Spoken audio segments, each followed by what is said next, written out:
기이한 괴담 던전에 참여한 사람들은 모두 알고 있다. S급 피해 학살 악령을 만나면 바로 아빠라고 외친다. SS급 붉은 옷의 여기를 만나면 바로 엄마라고 외친다. SSS급 기이한 괴담 던전의 최종 보스를 만나면 바로 다가가서 그녀를 껴안는다. 그리고 걱정스러운 목소리로 말한다. 아내야, 너 이렇게 많이 말랐구나. 정말 고생이 많았구나. 나는 심각한 망상증 환자일 뿐이다. 하지만 너희처럼 사랑이 넘치는 부모님을 간절히 원한다.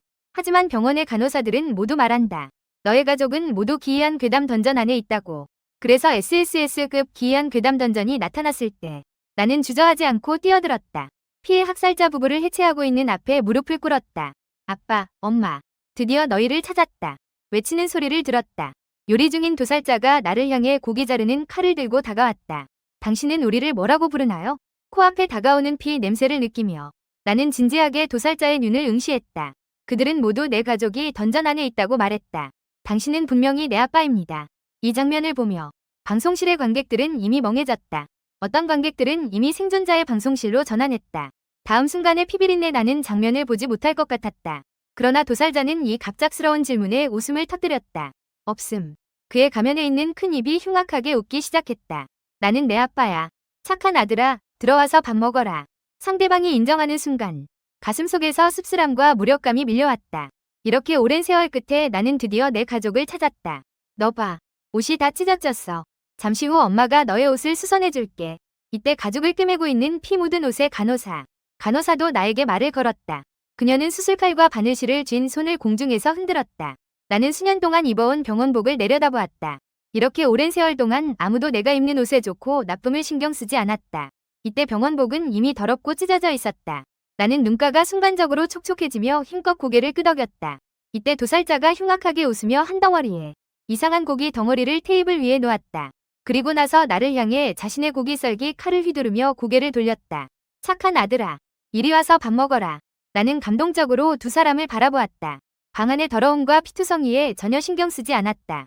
테이블 옆에 와서 자신의 여행 가방을 내려놓고 앉았다. 엄마, 아빠, 이번에 돌아오면서 여러분에게 선물을 가져왔어요. 여러분이 좋아할지 모르겠네요. 그렇게 말하며 나는 가방을 힘껏 열었다. 순간 두 악령이 모두 경계태세를 취했다. 그들은 내 손에 들린 가방을 똑바로 바라보았다. 몸도 경계하며 언제든지 나를 없앨 준비를 했다. 그러나 다음 순간 나는 피해 학살자에게 좋은 술 한 병을 건넸다. 그 외에도 담배 한 개가 있었다.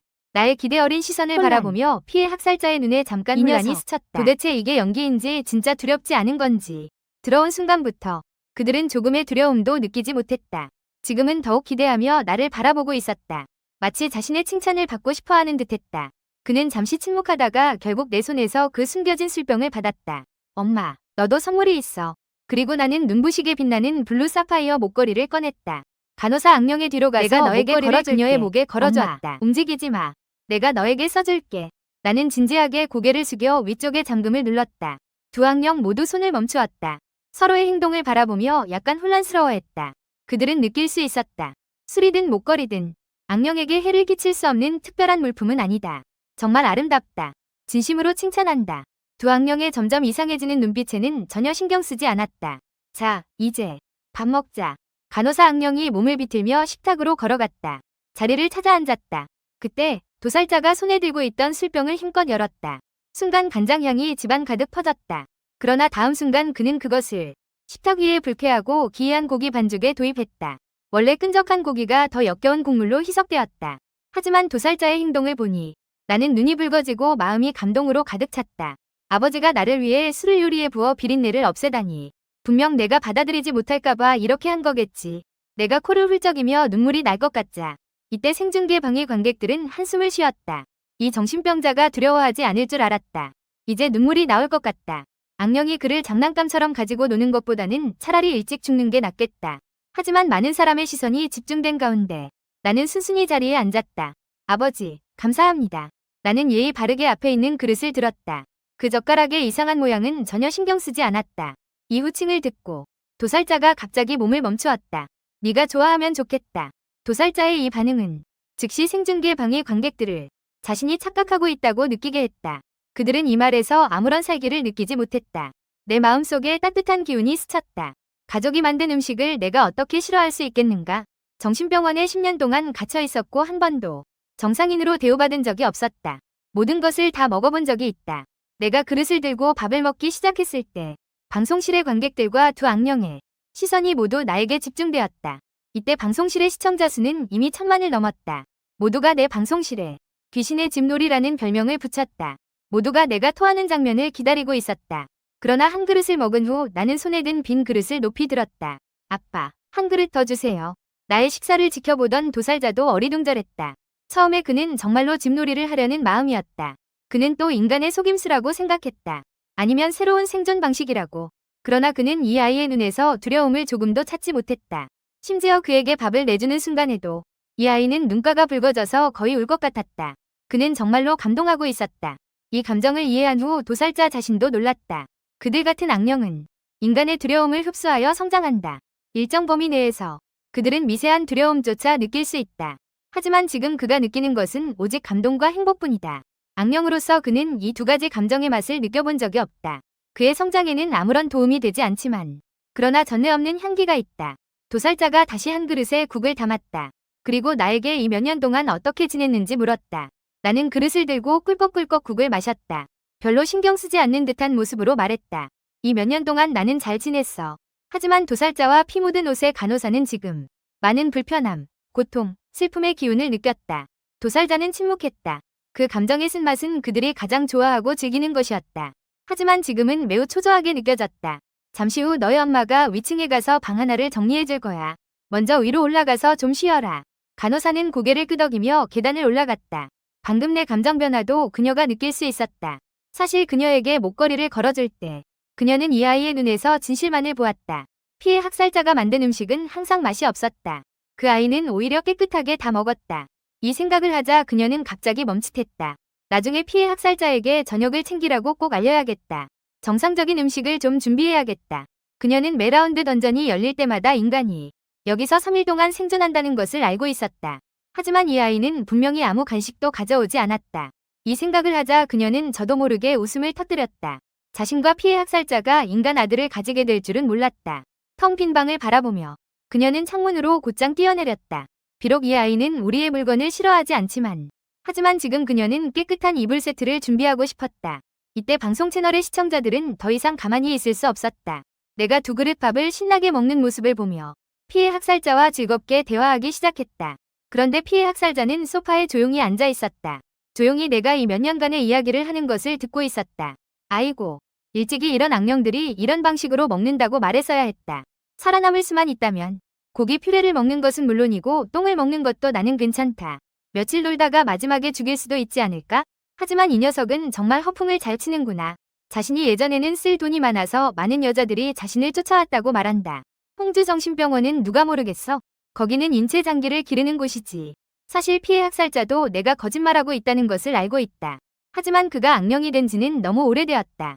생전의 기억은 이미 다 사라졌다. 예전에 자신에게 아들이 있었던가? 상관없다. 지금 아들을 키우는 것도 나쁘지 않다. 그렇게 생각하며 그는 손을 내밀어 내 머리를 가볍게 쳤다. 괜찮아. 이제 너가 돌아왔구나. 아빠가 있으니까 더 이상 누가 너를 괴롭히지 않을 거야. 하지만 손에 묻은 피가 내 머리카락에 붙어있는 걸 보니 그는 다시 빠르게 손을 거두었다. 그는 갑자기 깨달았다. 정말로 손을 씻어야 할 것 같았다. 나는 눈이 붉어지며 얼굴을 돌려 눈물을 숨겼다. 마음속에 행복감이 밀려왔다. 행복한 기운을 느끼며 피해 학살자의 가면 아래에서 웃음을 참지 못했다. 흥분한 머리와 어깨가 떨리고 있었다. 인간 아들이 있다는 건 정말 좋은 일이야. 나는 잠시 숨을 고르고 집 주변 환경에 아직 익숙해지지 않았다는 생각을 했다. 그래서 나는 밖에 나가서 좀 돌아다니자고 제안했다. 내 말을 들은 그는 피해 학살자는 자연스럽게 고개를 끄덕였다. 그리고 몸에서 하나를 꺼냈다. 손가락 뼈로 만든 팔찌를 나에게 던져주었다. 내 엄마는 너를 위해 뭔가 준비하러 나간 것 같아. 나가서 놀 때 이거 잘 챙겨. 저녁에 집에 돌아와서 밥 먹는 거 잊지 마. 나는 손목에 팔찌를 찼다. 그리고 피해 학살자의 배웅을 받으며 독채 건물을 나섰다. 내가 한참 거리를 걸어갈 때까지 생방송을 보는 관객들도 피해 학살자가 쫓아오는 것을 보지 못했다. 아니야. 그렇게 그냥 갔어. 진짜야? 피해 학살자는 쫓지 않아. 그 팔찌는 던전의 특별 아이템이야. 우리는 모든 방법을 써도 기능 아이템 하나를 얻지 못했어. 그는 피해 학살자와 집놀이를 하다가 그걸 줬어. 너희는 뭘 알아? 그 피해 학살자는 다른 악령들에게 이것이 그의 먹이심을 알리고 있는 거야. 게다가 그 팔찌에는 분명히 피해 학살자의 기운이 있어. 그가 어디로 도망가든 피해 학살자는 빠르게 그를 찾을 수 있어. 이를 생각하니 모든 사람의 부러움이 동정으로 변했다. 내가 멀어질수록 땅은 더 이상 초토화된 모습이 아니었다. 온통 피로 물들어 있었다. 이곳은 또 다른 악령의 영역인 것 같다. 주위는 상점들로 둘러싸여 있었다. 나는 한 진열장 앞에 서 있었다. 그 안에는 인간의 시체가 들어 있었다. 분명 악령에 의해 모형으로 만들어진 것이었다. 이상한 자세로 진열장 안에 전시되어 있었다. 내가 다가가자 그 모형의 마른 눈이 움직였다. 제발 나를 구해줘. 시체가 입을 열었다. 눈과 입을 제외하고는 사지에 아무런 움직임도 없었다. 나는 눈앞의 시체를 바라보며 조금 익숙하다는 느낌을 받았다. 그의 손목에 있는 시계를 보고서야 기억이 났다. 이는 병원에서 우리를 위해 건강검진을 해주던 의사였다. 이전에 한 환자가 그의 시계를 실수로 건드렸었다. 그때 그는 그 환자를 심하게 두들겨 패서 기억에 남았다. 다음 순간 나는 진열장을 열었다. 그러나 내가 다음에 한 행동은 시체를 어리둥절하게 만들었다. 나는 그의 손목 시계를 한 번에 벗겨냈다. 이 시계는 아빠에게 주기 괜찮을 것 같다. 그리고 나는 돌아서서 바로 떠날 준비를 했다. 이 장면을 본 관객들은 멍해졌다. 가까운 곳에서 이 장면을 지켜보고 있던 세 사람도 어리둥절한 표정을 지었다. 이 사람은 정신이 나갔군. 고장난 시계를 왜 들고 있지? 아무 정보라도 물어보는 게 좋겠어. 이때 세 사람 중 한 명인 간호사가 말했다. 이 사람은 내가 알아. 그는 병원의 환자야.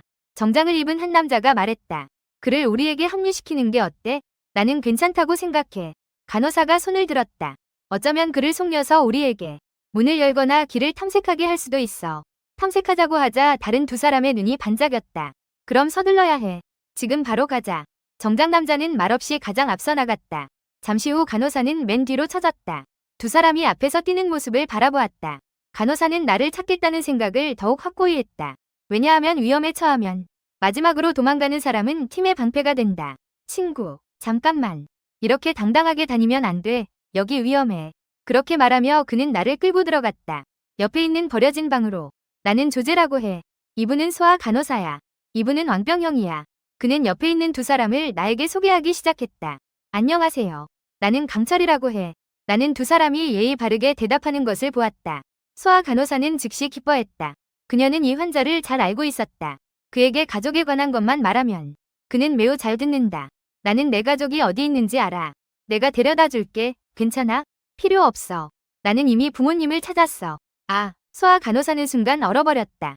조제가 소아에게 강하게 눈짓을 했다. 방금 전까지 그는 기뻐하고 있었다. 소아는 정신병원 간호사답다. 문제 있는 환자들을 어떻게 다룰지 알았다. 하지만 곧 문제가 발생했다. 내가 가려 하자 소아 간호사가 급해졌다. 너 부모님 찾았어? 그럼 너 아내와 아이들은 찾았어? 나는 깜짝 놀라 소아 간호사를 바라보았다. 맞아. 나는 아내와 아이들도 찾아야 해. 내 눈빛은 점점 공허해지고 표정은 점점 이상해졌다. 부모를 찾기 전까지 내 머릿속에는 항상 두 개의 화상들이 나를 감싸고 있었다. 피해 학살자와 피 묻은 옷의 간호사가 인정할 때까지. 화상은 피해 학살자와 피 묻은 옷의 간호사의 모습이 되었다. 이제 아내와 아이의 소리를 들으니 갑자기 극심한 두통이 밀려왔다. 나는 머리를 감싸고 땅에 쪼그리고 앉아 통곡을 멈출 수 없었다. 머릿속에서 피해 학살자 두 사람의 화상 뒤에 하나는 크고 하나는 작은 두 개의 그림자가 빠르게 생성되었다. 큰 그림자는 키가 크고 아름다우며 손에 아이를 데리고 있었다. 상황을 보고 조제가 소아 간호사에게 소리쳤다. 너 빨리 그가 입을 다물게 할 방법을 생각해. 그가 이렇게 소리치면 분명 악령이 올 거야. 이 정신병자가 쓸모가 있다고 생각하지 않았다면 그는 이미 한 번 칼을 휘둘러서 그를 영원히 입을 다물게 했을 거야. 소아 간호사는 초조하게 내 옆에 쪼그리고 앉았다. 너 너무 조급해하지 마. 나는 내 아내의 정확한 위치를 알고 있어. 내 아내는 어디에 있어? 나는 머리의 통증을 참으며 천천히 고개를 들었다. 던전 안에는 매우 정상적으로 보이는 구역이 있다. 내 아내는 바로 거기에 있어. 너는 그냥 말만 잘 듣고 우리는 너를 데려가서 그녀를 찾을 거야. 그곳은 멀어? 멀지 않아. 섬 위만 있으면 도착할 수 있어. 조제가 내 어깨를 감싸 안았다. 던전이 3일 후에 끝날 것에 대해서는 전혀 언급하지 않았다. 좋아, 나도 너희와 함께 갈게. 하지만 먼 길을 가려면 나는 부모님께 인사드려야 해. 그들의 며느리를 찾으러 가면 그들은 분명 동의할 거야. 조제가 미간을 찌푸리며 소아를 옆으로 끌어당겼다. 그가 말한 부모는 다른 생존자들이 아닐까? 소아가 잠시 생각한 후 말했다. 분명히 이런 이유로 그를 조종하는 또 다른 무리가 있을 거야. 그렇다면 그럼 우리는 그를 만나러 가자. 어쩌면 팀 규모를 확장할 수도 있어. 조제는 곧 결정을 내렸다. 이 장면을 본 방송 시청자들은 웃음을 터뜨렸다. 아마도 도살자조차 예상하지 못했을 것이다. 막 아들을 인정했는데 그에게 사람을 데려가서 추가 식사를 시켰다. 하늘이 열리는 시작이 세 사람에 의해 무너졌다. 동시에 멀지 않은 곳에서 하나의 악령이 강하게 우리가 있는 위치를 주시하고 있었다. 시작하자마자 자신의 영역에 하나의 먹이가 추가된 것을 발견했다. 하지만 이 먹이는 피해 학살자의 인장을 지니고 있었다. 원래 그들이 흩어질 때까지 기다리려 했었다. 이제 그들이 함께 자신의 영역을 나가려는 것을 보자 즉시 몸을 움직여 그들을 쫓았다. 나는 내가 걸어온 길을 기억하며 세 사람을 데리고 있었다. 내가 느끼는 것이 착각인지 모르겠다. 조제와 세 사람은 대화할 때 나를 약간 의식하며 피하는 듯했다. 그러나 그들이 속삭일 때 뒤에서 갑자기 무겁고 끈적한 발소리가 들려왔다. 그 소리가 나타나는 순간 조제와 세 사람은 순간적으로 소름이 돋았다. 그들은 발을 내디디며 미친 듯이 달리기 시작했다. 이전의 모든 계산은 이 순간에는 도망쳐야겠다는 생각만 남았다. 악령은 단 몇 번의 호흡 사이에 내 곁에 다가왔다. 그리고 그것은 나를 가볍게 쳐다보았다. 나는 그것을 한 번 보고 곧바로 따라갔다. 나도 그것을 살펴보았다. 고개를 갸우뚱하며 매우 이해하지 못했다. 왜 이 사람들이 갑자기 한꺼번에 달아났는지. 이때 악령은 비로소 깨달았다. 어쩐지 피해 학살자가 이 사람을 표식해 방치했구나. 이런 사람이 두려움을 느끼면 정말 큰 보탬이 된다. 그러나 그는 원칙 때문이 아니라 자신이 피해 학살자 가족의 상대가 아니라는 것을 알기 때문이다. 이 장면은 생방송을 시청하는 사람들을 부러워하게 만들었다. 완전히 잡지 않는 상황이었다. 이건 너무 짜릿하다. 이때 나도 뛰기 시작했다. 이 사람들은 나를 아내를 찾으러 데려가려고 한다. 절대 놓쳐서는 안 된다. 던전의 풍경은 매우 기이했다. 세 명의 인간이 앞서 달리고 있었다. 악령은 느긋하게 세 사람 뒤를 따랐다. 가끔 거미줄을 발사하여 그들을 살폈다. 힘겹게 몸부림친 후 힘껏 달렸다. 추적의 쾌감을 만끽하며. 그리고 악령 뒤에는 한 사람이 있었다. 헐떡이며 달리며 놓칠까 두려워했다. 그 정신병자가 이렇게 빨리 죽었나? 수많은 거미줄이 뒤에서 쏟아져 오는 것을 느꼈다. 조제가 다소 화가 났다. 그러나 그는 아예 뒤돌아볼 용기가 없었다. 거미줄이 다시 그의 발뒤꿈치에 붙였을 때 그는 완전히 참을 수 없었다. 주머니에서 자신의 권총을 꺼냈다.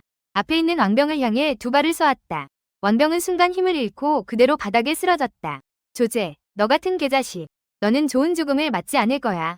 왕병은 미친 듯이 소리치며 얼굴이 붉어졌다. 곧 왕병은 악령에게 집어들려 손바닥에 잡혔다. 악령은 더 이상 추격하지 않았다. 외부인들은 그 악령들이 사람을 사냥하는 것을 좋아한다는 것만 알고 있다. 그러나 그들이 원하는 것은 단지 인간의 그 부정적인 감정들 뿐이다.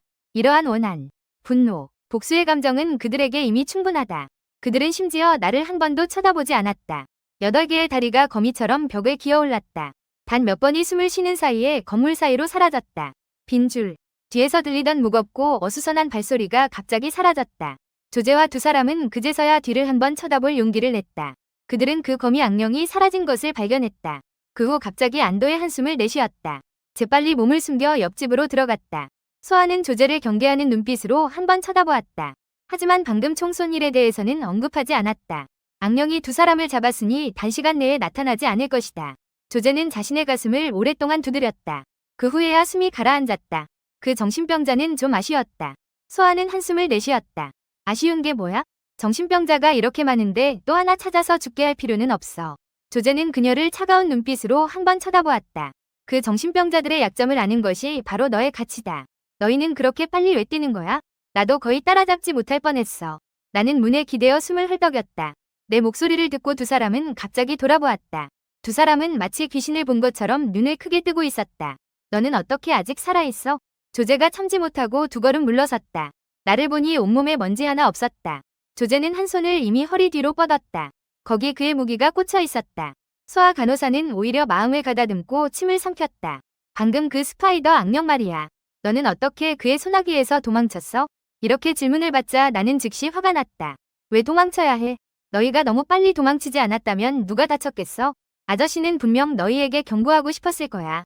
너무 빨리 뛰지 마. 넘어질 수 있어. 누군가 다쳤고 아저씨는 그를 치료하러 데려갔다. 잠깐만. 그는 너를 잡지 않았어. 조제는 자신의 세계관이 충격을 받았다고 느꼈다. 나는 계속 그 뒤에서 너희를 쫓고 있었어. 너희는 나를 아내를 찾으러 데려가기로 약속하지 않았어? 나는 이해했어. 조제가 허벅지를 한 번 쳤다. 그리고 갑자기 소아 간호사를 안았다. 그는 흥분한 목소리로 거의 미친 듯이 말했다. 도망칠 수 없어. 악령은 도망가는 사람만 잡는 거였어.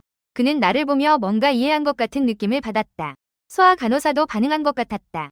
이 정신병자가 던전에서 자유롭게 다닐 수 있었던 이유구나. 이 바보가 우연히 맞춘 거였구나. 9번 던전의 규칙을 알게 된 거야. 그녀는 흥분한 채로 조제를 바라보며 눈물이 맺혔다. 조제는 깊게 숨을 들이쉬고 나서 자신감 있게 소아 간호사를 바라보았다. 그 후에 우리 함께 가자. 이제 던전 규칙을 찾았으니 반드시 너희를 모두 살려낼 거야. 그는 웃음을 참을 수 없었다. 그가 9번 던전을 처음으로 깨는 사람이 된다면 그는 영웅이 될 거야. 그리고 던전의 첫 클리어 보상도 받을 수 있어. 그리고 그가 구해준 이들 무리도 그의 부하가 될 것이다. 소아 간호사, 너도 알다시피 방금 총을 쏜 것은 어쩔 수 없는 일이었어. 그는 소아 간호사를 바라보며 자신의 이전 행동을 변명했다. 현실에서 기이한 사냥터가 나타나면 우리는 여전히 협력이 필요하다. 조제가 계속 말했다. 소아 간호사도 그가 아기가 있다고 생각했다. 하지만 그가 사냥터에서 필요하다고 말하는 것을 들으니 나타날 때 협력을 요청해야 한다고. 소아 간호사는 즉시 자신이 죽는 것이 그에게도 도움이 되지 않는다는 것을 깨달았다. 던전에서 살아남은 모든 사람은 신체 능력이 강화될 것이다. 그리고 부본도 그를 혼자서 모으는 것이 너무 느리니 그는 동료가 필요하다. 조 형, 나는 분명히 너를 믿고 있어. 소아 간호사는 즉시 다른 얼굴로 바꿨다. 우리가 이번에 살아서 돌아가면 생명을 맡길 수 있는 동료가 될 것이다. 그래서 너희는 왜 도망쳤어? 나는 두 사람을 바라보았다. 도망치지 마. 이후로는 모두 도망치지 않았다. 조제가 내 어깨를 두드렸다. 이 자식은 머리에 문제가 있지만 분명 그의 복덩어리다. 그가 있은 후로 너무 많은 규칙을 발견했다. 형제야, 가자. 나를 내 부모님께 데려가줘. 조제가 내 어깨를 감싸며 기분이 매우 좋았다. 내 머리에 문제가 있었던 일은 잊어버렸다. 그리고 방송을 보고 있던 사람들은 이 순간에 바로 멍해졌다. 역시 웅크린 용이 있는 곳에는 반드시 봉황의 새끼가 있다. 이 조제는 정말, 나는 정말 웃겨줬겠어. 이때 다른 한쪽에서는 시체, 거미 악령이 그의 거미줄로 왕병을 감싸고 있었다. 그러나 왕병을 바라보는 그의 눈에는 가득 차 있었다. 원한과 복수의 분노. 그것은 다시 발이 움직임을 멈췄다. 너는 복수하고 싶니? 내가 너를 돌려보내줄게. 너는 그들을 내 앞에 데려와서 함께 죽는 게 어때? 그 말을 듣고 왕병의 눈빛이 갑자기 날카로워졌다. 그는 이미 살기를 바라지 않았지만 할 수 있게 했다. 조제는 그를 위해 묻히는 것을 절대 원할 것이다. 지금 나는 두 사람과 함께 왔던 길을 따라 걸어갔다. 앞쪽의 경치가 점차 변화하기 시작했다. 조제와 소아 간호사는 겨우 안도의 한숨을 내쉬었다. 너의 부모님은 어디 계시니? 조제는 자신이 숨겨둔 권총을 만져보았다. 이제 다른 팀과 합류해야 한다. 그는 자신이 우위를 점할 수 있을 것이라고 느꼈다. 아마 집에 계실 거야. 나는 가장 중앙에 있는 그 건물로 걸어갔다. 집 방향으로 갈수록 더 기분이 좋아졌다. 곧 부모님께 아내를 찾으러 간다고 말할 수 있다. 부모님도 매우 기뻐하실 거야. 조제와 소아 간호사는 내 뒤에서 주변을 계속 살펴보았다. 그들이 이 지역에 들어온 이후로 알 수 있었다. 그 후 그들은 직선으로 걸어갔다. 그들은 이전에 거미 악령의 영역에 있었다. 그들은 가장자리를 조금씩만 맴돌 수 있었다. 그럼에도 불구하고 그 거미 악령은 여전히 그들을 찾아왔다. 조제와 소아가 서로 눈을 마주쳤다. 이전의 생존자는 정말 아무도 만지지 않았다. 9번 던전의 규칙을 잘 알고 있었다. 지금 보니 다른 던전들은 몰래 숨겨져 있었다. 악령에게 발견되지 말라는 규칙. 여기에는 전혀 적합하지 않다. 여기서는 직설적으로 접근하는 것이 적합하다. 예를 들어 악령을 만나면 도망칠 수 없다. 각 구역에 들어갈 때 주위를 맴돌 수 없다. 직설적으로 접근하는 것이 던전의 규칙이다. 잠시 후 다른 사람을 만나면 우리가 동맹을 맺든지 말든지 이 사람은 반드시 남겨야 한다. 잠시 후 아내라는 표현을 써서 그를 우리와 함께하게 하자. 조제가 소아에게 조용히 부탁했다. 소아도 내 중요성을 조금 느꼈다. 이 자식은 좀 불운한 운이 있는 것 같다. 거의 다 왔다. 저기 내 집이다. 나는 멀리 있는 작은 건물을 가리켰다. 마치 불에 탄 후의 폐허처럼. 이 황무지의 영주성처럼. 조제가 발걸음을 멈추고 목소리를 낮췄다. 여기서 나는 예전에 생존자가 있었음을 안다. 던전에 들어간 후 착지 지점은 여기다. 하지만 아무도 그 문을 열어본 적이 없다. 위험이 있을까? 소아 간호사가 참지 못하고 조제의 옷을 잡아당겼다. 아마 아닐 거야. 이 녀석은 좀 운이 좋은 것 같아. 모든 사람이 그 문을 열기를 두려워하는데 이 녀석은 오히려 열겠다고 한다. 이건 내가 이전에 추측했던 규칙을 입증한다. 조제가 한 걸음 한 걸음 진지하게 나아가는 모습을 보았다. 분석하는 댓글은 이미 침묵했다. 마음속에는 이분에 대한 존경심만이 있었다. 나는 두 사람을 데리고 독채로 갔다. 앞에서 손을 뻗어 문을 두드렸다. 엄마, 아빠, 나 돌아왔어. 눈빛에는 숨길 수 없는 흥분이 가득했다. 문 안에서는 아무도 대답하지 않았고 발걸음이 끌리는 소리만 들렸다. 조제는 이미 손을 뒤로 두고 권총을 집어들었다. 그는 내 뒤에 서서 권총을 들어 문 쪽을 겨냥했다. 문을 여는 사람이 누구든 간에 그는 먼저 상대에게 약간의 무력으로 위협을 주고 싶었다. 힘을 보여줘야 상황을 통제할 수 있다. 앞쪽의 방문이 천천히 열렸다.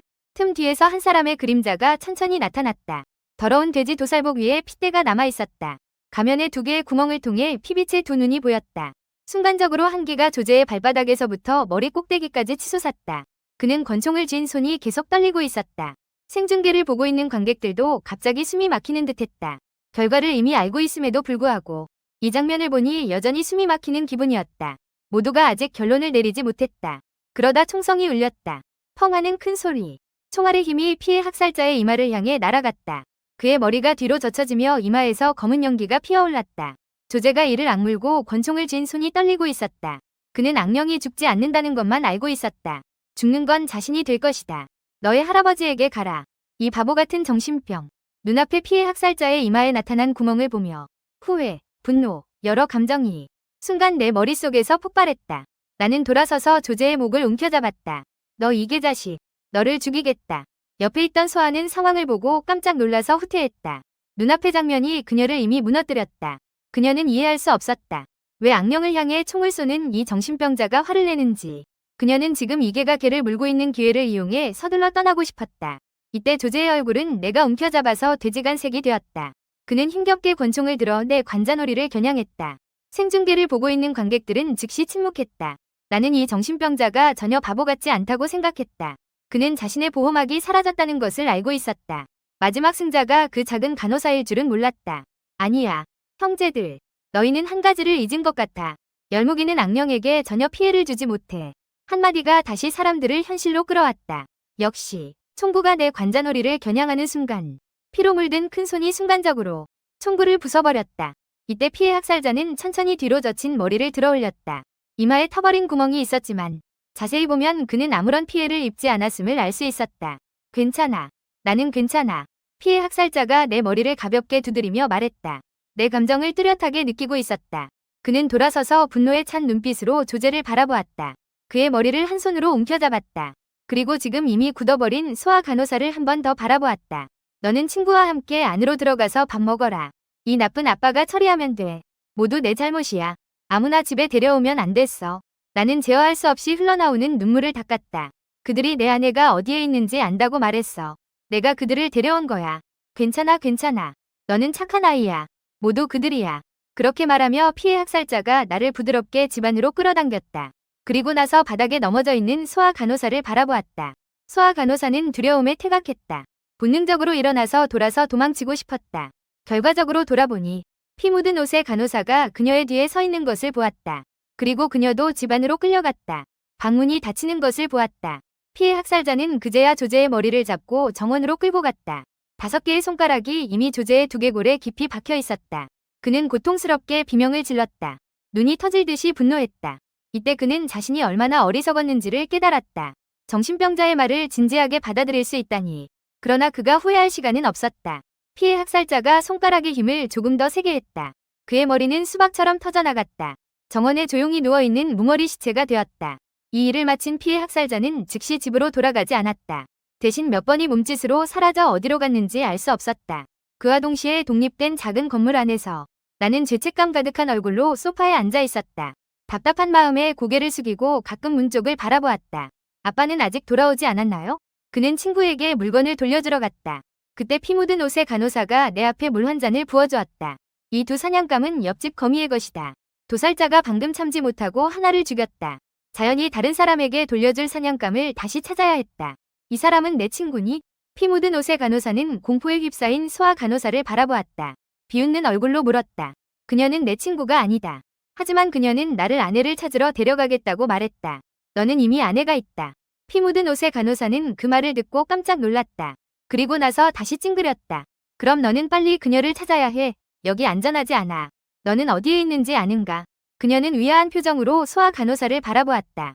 원래 의자에 눌려 잡혀 있었던, 조금도 움직이지 못했던 소아. 이런 질문을 받자마자 마음속으로 계산하기 시작했다. 머릿속에서 즉시 빠르게 계산하기 시작했다. 만약 내가 이 정신병자를 데리고 간다면, 다른 악령에게 간다면, 그리고 그 악령이 그를 죽이게 한다면, 이쪽의 피해 학살자는 분명히 복수하러 갈 것이다. 그들이 서로 물어뜯게 하면 자신이 살아남을 기회가 생긴다. 여기까지 생각하자 소아는 급히 입을 열었다. 맞아. 우리는 전에 어디서 만날지 정해놓았다. 그 말을 듣고 피 묻은 옷의 간호사는 찡그렸다. 그녀는 이것이 자신의 착각인지 아닌지 몰랐다.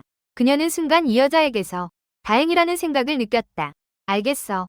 그럼 밥 먹고 가자. 피 묻은 옷의 간호사도 시간이 급하다는 것을 알고 있었다. 이 귀신 같은 곳에서 누구도 자신의 며느리가 다음 순간 죽을지 모른다는 것을 알지 못한다. 너희 아빠는 돌아올 때까지 기다릴 필요 없어. 그는 친구에게 돌려줄 물건을 찾으러 가는데도 시간이 필요하다. 맞다. 내가 너에게 옷을 하나 만들어줬어. 그녀는 말하며 나에게 하나를 건넸다.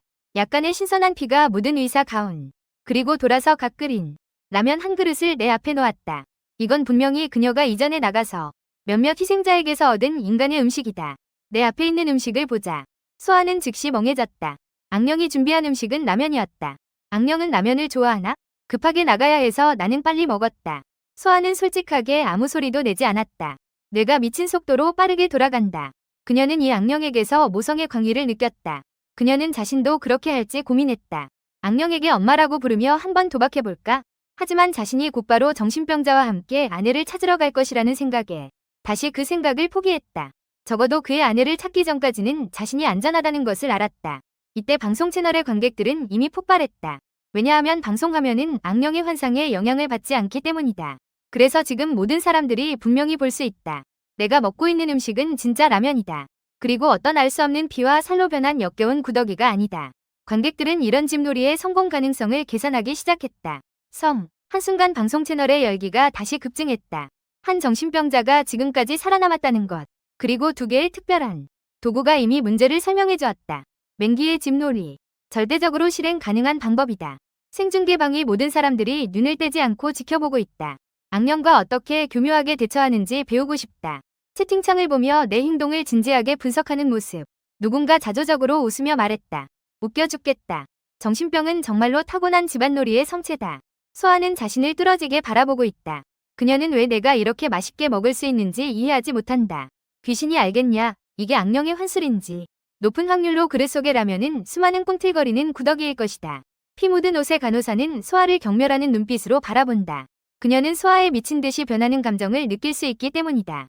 소아는 처음 라면을 보았을 때를 제외하고는 약간 놀랐다. 이후 매번 내 그릇을 바라볼 때마다 음식에 대한 마음은 두려움으로 가득 차 있다. 하하, 인간. 그녀는 경멸스럽게 한숨을 내쉬었다. 만약 이 여자가 자신의 며느리가 어디 있는지 모른다면 나는 이미 그것을 해결해버렸다. 너도 배고프니? 자신이 끓인 라면을 뚫어지게 바라보는 소아를 보며 나는 위아에서 물었다. 소아는 그 말을 듣자마자 거절할 준비를 했다. 그러나 그녀는 내 질문에 대답할 틈도 없었다. 갑자기 방 안의 온도가 급격히 내려가는 것을 느꼈다. 죽음의 위협이 순식간에 코앞에 닥쳤다. 배고프지 않아, 배고프지 않아. 너 먹어, 너 먹어. 소아는 울고 싶지만 눈물이 나지 않았다. 그녀는 원래 먹고 싶지 않았다. 이 악령은 자신이 그의 아들의 음식을 빼앗을까 두려워했다. 마치 새끼를 보호하는 것처럼. 이 생각이 순간적으로 머리를 스쳤다. 그녀는 이 생각에 즉시 깜짝 놀랐다. 그녀는 자신이 느끼는 모성애가 환상이 아님을 희미하게 느꼈다. 그녀는 다시 내 몸에 걸쳐진 의사 가운을 바라보았다. 이 정신병자가 그것을 입는 순간에 호흡에서 이미 피 묻은 옷의 간호사와 가족이 되었다. 끝났다. 이 일을 감지한 후 소아 간호사의 심장이 멈춘 듯했다. 맞다. 숨결을 가리는 것이다. 이 외투만 입으면 악령에게 동료로 간주된다. 그래서 그녀의 마음속에 계획이 떠올랐다. 나는 만족스럽게 젓가락을 내려놓았다. 엄마, 나는 배부르다. 피 묻은 옷의 간호사가 내 앞에 그릇과 젓가락을 치웠다. 그리고 그 의사 외투를 나에게 잘 입혔다. 그제서야 말했다. 가라. 서둘러 사람을 찾아와라. 이때 밖의 하늘은 점차 어두워지고 있었다. 밤이 곧 다가오고 있었다. 사냥이 진정으로 시작될 것이다. 팔찌와 옷이 있다. 그는 던전에서 위험을 만나지 않을 것이다. 인간이 멀리서 보지 못하도록 숨을 것이다. 피 묻은 옷의 간호사는 당연히 나를 따라올 수 없다. 그리고 그녀가 해야 할 더 중요한 일이 기다리고 있다. 3일 후 던전에 남아있는 인간은 즉시 지워질 것이다. 죽여라. 그녀는 절대 아들이 던전에서 죽게 할 수 없다. 피 묻은 옷의 간호사가 우리를 방 밖으로 보낼 때까지. 소아 간호사는 그제야 대담하게 숨을 쉬기 시작했다. 이때 토토이 타는 냄새는 그녀에게 마치 신선의 기운을 맞는 것과 같았다. 그리고 그녀는 마치 이미 길을 아는 것처럼 나를 한 방향으로 이끌고 갔다. 사실 그녀도 이미 포기한 상태였다. 그녀는 단지 위험한 장소를 찾고 싶었다. 내 옷을 빼앗고 나를 죽음으로 이끌기 위해서였다. 그리고 그녀는 내 의사 외투를 가지고 숨어서 던전에서 탈출할 방법을 찾으려 했다. 그러나 소아 간호사의 운도 꽤 좋았다. 곧 그녀는 멀리서 하나를 보았다. 다른 악령들이 점령한 고성. 소아 간호사는 즉시 심장이 미친 듯이 뛰기 시작했다. 인류가 9번 던전에 대한 이해는 출구를 찾지 못한 것을 제외하면 꽤 포괄적이었다. 특히 그 고성에 대해서는 9번 던전에서 유일하게 인간과 관련된 생활구역 환경이 가장 유사한 곳. 모든 사람이 출구가 거기에 있다고 의심했다. 하지만 그 지역으로 가는 사람들은 이유 없이 죽었다. 소아는 매우 흥분했다. 그녀는 여기서 고성까지 이렇게 가까운 줄 몰랐다. 그리고 이때 나도 흥분하며 그녀 뒤를 따랐다. 머릿속에서 아내의 모습을 열심히 떠올리려 했다. 떠나기 전에 나는 자신의 손가방도 챙겼다. 그 안에는 내가 미리 준비한 선물이 들어있었다. 소아가 앞서 걸었다. 이때 그녀의 입가에는 AK조차도 억누를 수 없는 미소가 번졌다. 그녀는 자신의 운이 정말 좋다고 생각했다. 비록 지금 곁에는 바보 하나만 남아있지만 하지만 이 바보는 2개의 최고급 아이템을 지닌 바보다. 모두가 말하길 사마귀가 매미를 잡으면 황작이 뒤에 있다. 그녀는 지금 자신이 바로 그 황작이라고 생각했다. 그녀는 이미 내 2개의 아이템을 통해 자신이 어떻게 될지를 상상하기 시작했다. 던전 첫 클리어 보상을 받다. 이때 소아 간호사는 갑자기 발걸음을 멈췄다. 나 좀 추워. 그녀는 팔을 꼭 껴안고 재채기를 했다. 추워? 나는 내 옷을 만져보았다. 나는 안 추워. 나는 딱 좋다. 이때 내 기분이 좋고 목소리도 절로 올라갔다. 추울 때 옷을 더 입는 것의 따뜻함을 이제야 이해하게 되었어요. 자애로운 어머니의 손에 실. 떠나는 자의 몸의 옷. 나는 계속 발걸음을 재촉하며 앞으로 나아갔다. 집이 그리워도. 하지만 아내는 아직 돌아오지 않았다. 나는 아내를 찾아서 가족이 다시 모여야 한다. 이것은 내가 집안의 남자로서 해야 할 일이다. 나는 사람들한테 좀 춥다고 말했다. 소아 간호사는 화가 나서 발을 구르며 이 정신병자는 자신의 말을 이해하지 못하나? 못 걷는 것도 아닌데 약간 떨리는 것 외에는 전혀 행동에 영향을 주지 않는다. 나는 찡그린 얼굴로 말했다. 젠장. 소아 간호사는 마음속으로 욕이 나왔다. 그녀는 드디어 이해한 것 같다. 이 정신병자는 그녀의 암시를 전혀 이해하지 못한다. 내 외투를 잠깐만 빌려줄 수 있어? 나중에 따뜻해지면 옷을 돌려줄게. 소아 간호사가 팔을 감싸고 나를 애처롭게 바라보며 입을 열었다. 생중계방의 관객들은 소아 간호사가 연기를 하며 속이는 모습을 주목하고 있다. 결국 이 작은 간호사가 이득을 보게 될 줄은 몰랐다. 만약 그녀가 이 옷을 얻게 된다면 어쩌면 정말로 던전에서 살아나올 수 있을지도 모른다. 하지만 소아 간호사의 행동에 대해 아무도 이상하다고 생각하지 않았다. 사람들은 어떻게 하면 더 잘할 수 있을지 논의하고 있다. 옷을 손에 넣기 위해서 그녀의 말을 듣고 나는 찡그렸다. 손을 뻗어 외투의 단추를 만지고 나머지 단추를 빠르게 채웠다. 나도 추운 것 같아. 내 행동을 바라보며 소아 간호사가 팔을 감싸는 동작이 굳어졌다. 순간 그녀는 정말로 구분하기 어려워졌다. 이 정신병 환자는 정말로 문제가 있어. 문제는 진짜로 문제가 있어. 나는 정말 너무 추워. 나는 이미 배가 아프기 시작했어.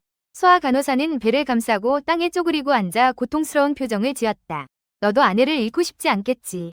소아 간호사는 땅에 쪼그리고 앉아 무릎에 얼굴을 묻고 천천히 말했다. 소아 간호사의 이 모습에 관객들은 감탄을 금치 못했다. 정말 정신병원 간호사답다. 다양한 유형의 환자들을 다루는데 정말 능숙하다. 이 녀석은 아마 이 간호사에게 완전히 넘어갔을 것이다. 소아 간호사도 그렇게 생각했다. 소아 간호사가 이렇게 말하자 나도 저도 모르게 찡그렸다. 예전에도 여자들이 추위를 싫어한다는 이야기를 들은 적이 있다. 이를 보고 소아 간호사는 재빨리 계속 말했다. 너는 분명 아내가 그렇게 느끼길 원하지 않을 거야. 너는 냉혈한 같은 사람일 거야. 맞아. 너에게 딸도 있잖아. 만약 내 딸이 밖에서 도움이 필요하다면 너도 다른 사람들이 너처럼 냉혈하길 원하지 않겠지? 소아가 도덕적 압박을 계속하기 시작했다. 소아가 딸에 대해 언급하는 것을 들었다. 내 머리는 마치 순간적으로 강탈을 당한 듯했다. 머릿속의 어린아이의 형상이 서서히 변해가기 시작했다. 머리카락이 길어지기 시작했다. 옷도 원피스로 변했다. 부드럽고 포근해 보였다. 나는 쪼그리고 앉아 괴롭게 머리를 감싸 쥐었다. 내가 이런 모습인 것을 보자. 소아는 즉시 자신의 말이 효과가 있었음을 깨달았다. 그래서 그녀는 자극을 계속해서 멈추지 않고 말했다. 역시나. 다음 순간 나는 무감각하게 일어섰다. 위사 가운의 단추를 풀기 시작했다. 소아의 눈에는 숨길 수 없는 기쁨이 가득했다. 이번에는 그녀는 정말로 첫 번째가 될 수 있을지도 모른다. 9번 던전을 통과한 사람이 관객들도 소아를 향해 간호사에게 부러워하는 시선을 보냈다. 이게 진정한 인생의 대승자다. 만약 소아가 이 던전에서 살아남는다면 그녀는 2개의 강력한 던전 아이템을 얻을 수 있을 뿐만 아니라 가장 중요한 것은 첫 클리어 보상이다. 그건 정말로 한 번이 탈출이다. 집안의 모든 것들도 함께 하늘로 올라갈 수 있다. 관객과 소아는 이때 계획이 성공했다고 생각했다. 하지만 다음 장면은 소아의 머리를 거의 멈추게 했다. 나는 무감각하게 외투를 벗고 다시 안에 입고 있던 병복도 벗었다. 병복도 벗어버렸다. 그리고 위사의 외투를 다시 입었다. 외투를 입고 나서 나는 심각한 표정으로 살이 드러난 큰 V넥을 가리키며 말했다. 이 외투는 사방이 바람이 들어오니 분명 안 될 거야. 안에 있는 그 두꺼운 옷이 외투보다 따뜻해. 그렇게 말하며 손에 들고 있던 옷을 소아에게 내밀었다. 자신 앞에 내민 옷을 바라보며 그리고 나의 맑고 진실한 눈빛이 있어. 소아는 순간적으로 무너졌다. 하지만 이렇게 하면 너도 추울 거야. 정상적인 사람이 옷을 빌릴 때 안에 있는 옷을 벗는 건가요? 나는 안 추워. 나는 몸이 좋으니까 견딜 수 있어. 게다가 너는 방금 나에게도 가르쳐줬잖아. 밖에 나가서 다른 사람이 어려움에 처하면 도와줘야 해. 그렇지 않으면 내 아내와 아이들이 나를 무시할 거야. 비록 나도 너에게 외투를 주고 싶지만 하지만 완전히 벗으면 아내가 오해할까 걱정이에요. 내가 의연하게 말하는 모습을 보며 소아는 매우 경직된 모습으로 옷을 받았다. 심지어 옷에서 체온의 잔여를 느낄 수 있었다. 그녀는 억지로 입꼬리를 올리며 웃었다. 그리고 나서 옷을 머리에 걸쳐 입었다. 그 모습을 보고 나는 만족스럽게 고개를 끄덕였다. 만약 너가 여전히 춥다면 그럼 집에 가서 적당한 두꺼운 옷이 있는지 찾아보자. 너에게 맞는 두꺼운 옷이 뭐가 있을까? 내가 이 말을 하자 소아는 즉시 입을 다물었다. 안 추워졌어. 가자. 내가 너를 아내와 딸을 찾으러 데려갈게. 밤중에 두 사람은 2시간 넘게 걸었다. 묘지에 도착한 이후로 소아는 항상 누군가의 그림자가 자신을 따라오는 것 같았다. 그녀는 저도 모르게 내 곁으로 다가왔다. 저쪽에 누군가 있는 거 봤어? 어디? 나는 그녀가 가리킨 곳을 위아하게 바라보았다. 희미하게 안개 속에 숨은 한 그림자를 볼 수 있었다. 내가 시선을 주자 그 그림자는 금방 사라졌다.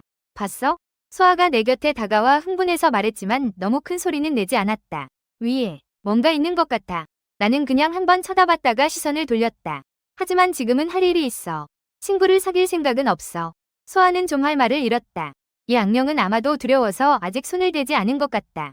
머릿속에서 미친 듯이 계산하기 시작했다. 이 바보를 저 악령과 싸우게 하자. 하지만 만약 그가 가버리면 위험에 처하면 어떻게 하지? 그녀는 곧 차분해졌다. 강철, 잠깐만. 이전에 너에게 딸에 대해 언급하지 않았던 이유는 너의 딸이 방금 안개 속 그 사람에게 납치되었기 때문이다. 그는 좋은 사람이 아니다. 뭐라고? 납치라는 두 글자가 내 가슴에 무거운 망치처럼 꽂혔다. 나는 갑자기 돌아서 주위를 살폈다. 그 묘지 안개 속의 검은 그림자는 이미 사라졌다. 나는 그 방향으로 달려가고 싶었다. 그러나 소아에게 잡혀서 멈췄다. 지금 이렇게 대놓고 가면 오히려 경계를 불러일으키는 거 아니야? 상대방이 경계하게 만들 수 있어. 어쩌면 인질이 죽을 수도 있어. 그럼 넌 어떻게 사람을 구할 건데? 주변에는 이미 사람 그림자가 보이지 않아. 절대 내가 쫓아나가게 두지 않을 거야. 그럼 내가 어떻게 해야 한다고 생각해? 나는 잠시 발걸음을 멈췄다. 소아의 말은 내 마음속 가장 걱정되는 부분을 찔렀다. 이렇게 많은 일을 겪고 나서 지금 나는 소아를 완전히 신뢰하게 되었다. 많은 일들이 소아가 나에게 말해준 것들이기 때문에. 소아는 목소리를 낮추고 말했다. 나는 계획이 있어.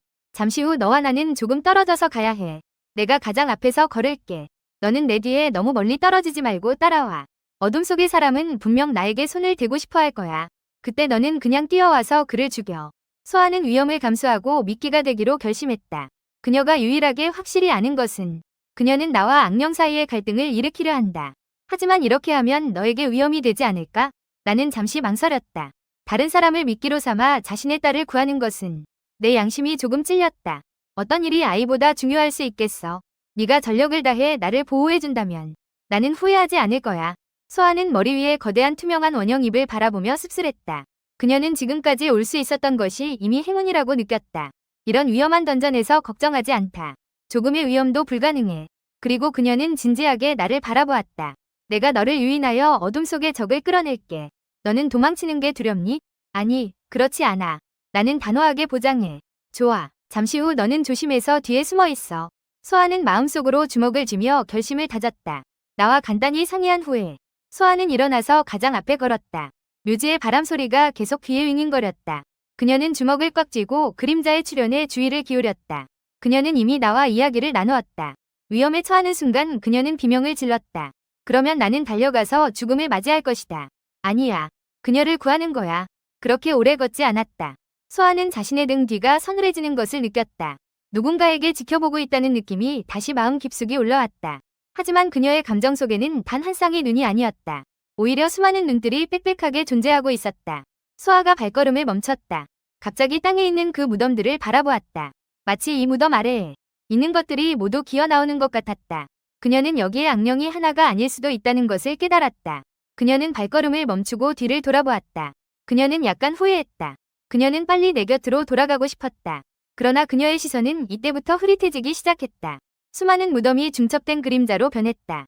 희미하게 그녀는 하나의 작은 화상 하나가 한 걸음씩 그녀에게 다가오는 것을 보았다. 순간 그녀는 소름이 돋아 무의식적으로 소리를 질렀다. 아, 강철. 빨리 나를 구해줘.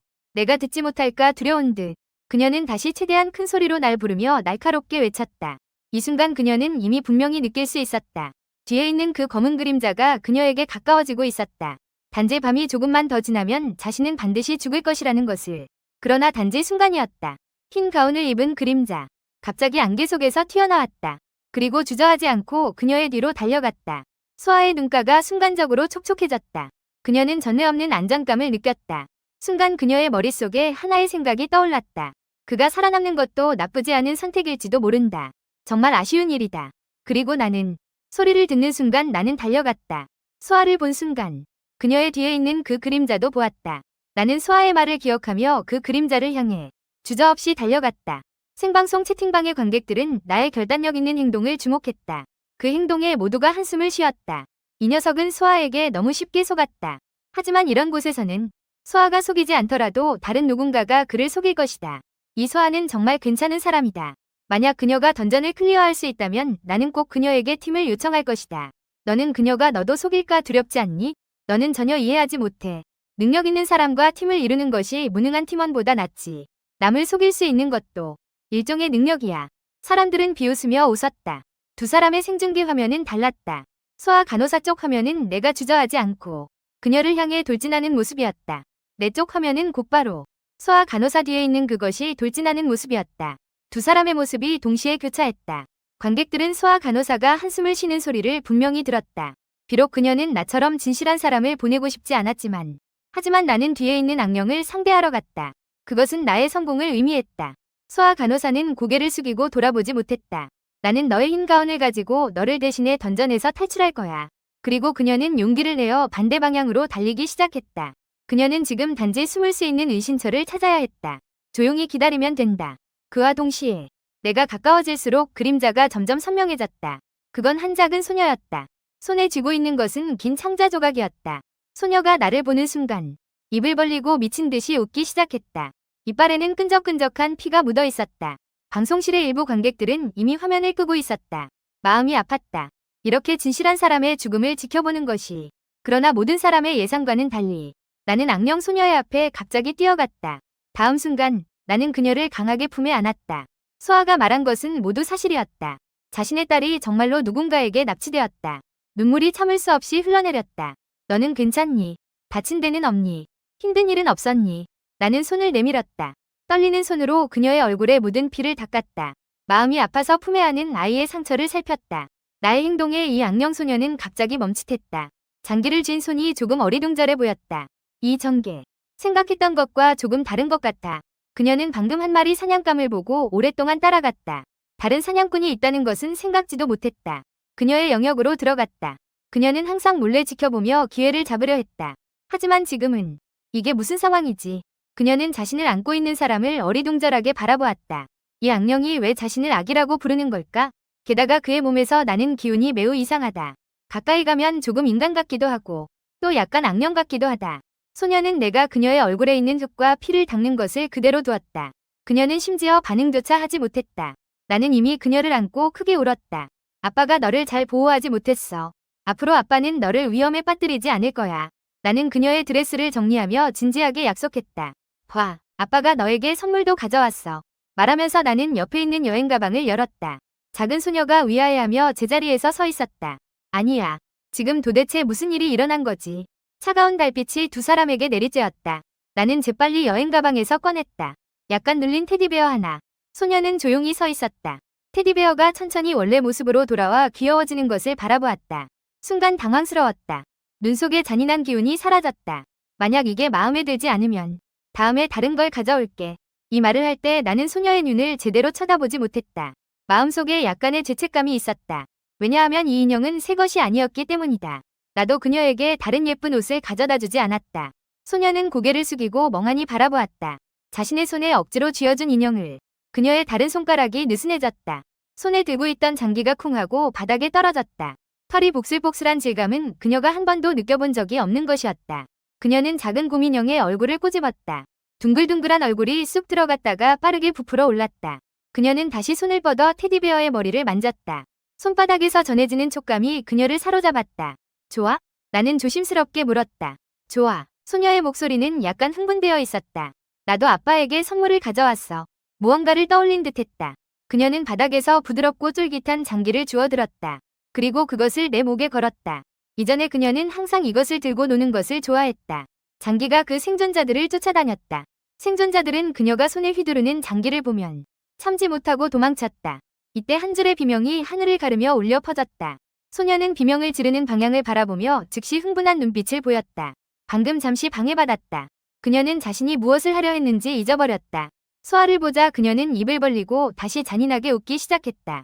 소아가 자신을 숨긴 후에 묘지의 안개가 매우 짙었다. 그래서 그녀는 이곳에서 무슨 일이 일어났는지 전혀 몰랐다. 그저 귀 옆에서 부드러운 바람소리가 더 희미해지는 것만 느꼈다. 바람 속에 숨겨진 악령의 울음소리와 음산한 바람도 약해졌다. 대략 10분 정도 기다렸다. 소아는 결국 참지 못하고 앞으로 나아가 시체를 찾으러 갔다. 그는 죽을 수 있다. 하지만 그의 몸에 있는 것은 버릴 수 없다. 그저 그녀는 안개를 헤치며 천천히 다가왔다. 눈에 들어온 것은 한 소녀였다. 손에는 장기를 들고 나의 목을 조르려 하고 있었다. 그녀는 비명을 질렀다. 그 소녀 악령은 갑자기 그녀를 바라보았다. 그녀는 두말 없이 다시 뒤로 달려갔다. 그러나 그 소녀는 소아 간호사의 비명을 듣고 매우 흥분했다. 이렇게 해야 해. 바로 이런 비명이 필요해. 공기 중에 두려움의 냄새가 빠르게 퍼져나갔다. 그때 나도 위아해하며 뒤를 돌아보았다. 그 소리가 소아 간호사와 비슷한 것 같은 느낌이 들었다. 하지만 소아 간호사를 생각하자마자 정신이 번쩍 들었다. 나는 곁에 있는 딸이 얇은 원피스만 입고 있는 것을 보았다. 소매에서 완전히 나올 수 없었다. 자, 나는 갑자기 뭔가를 떠올렸다.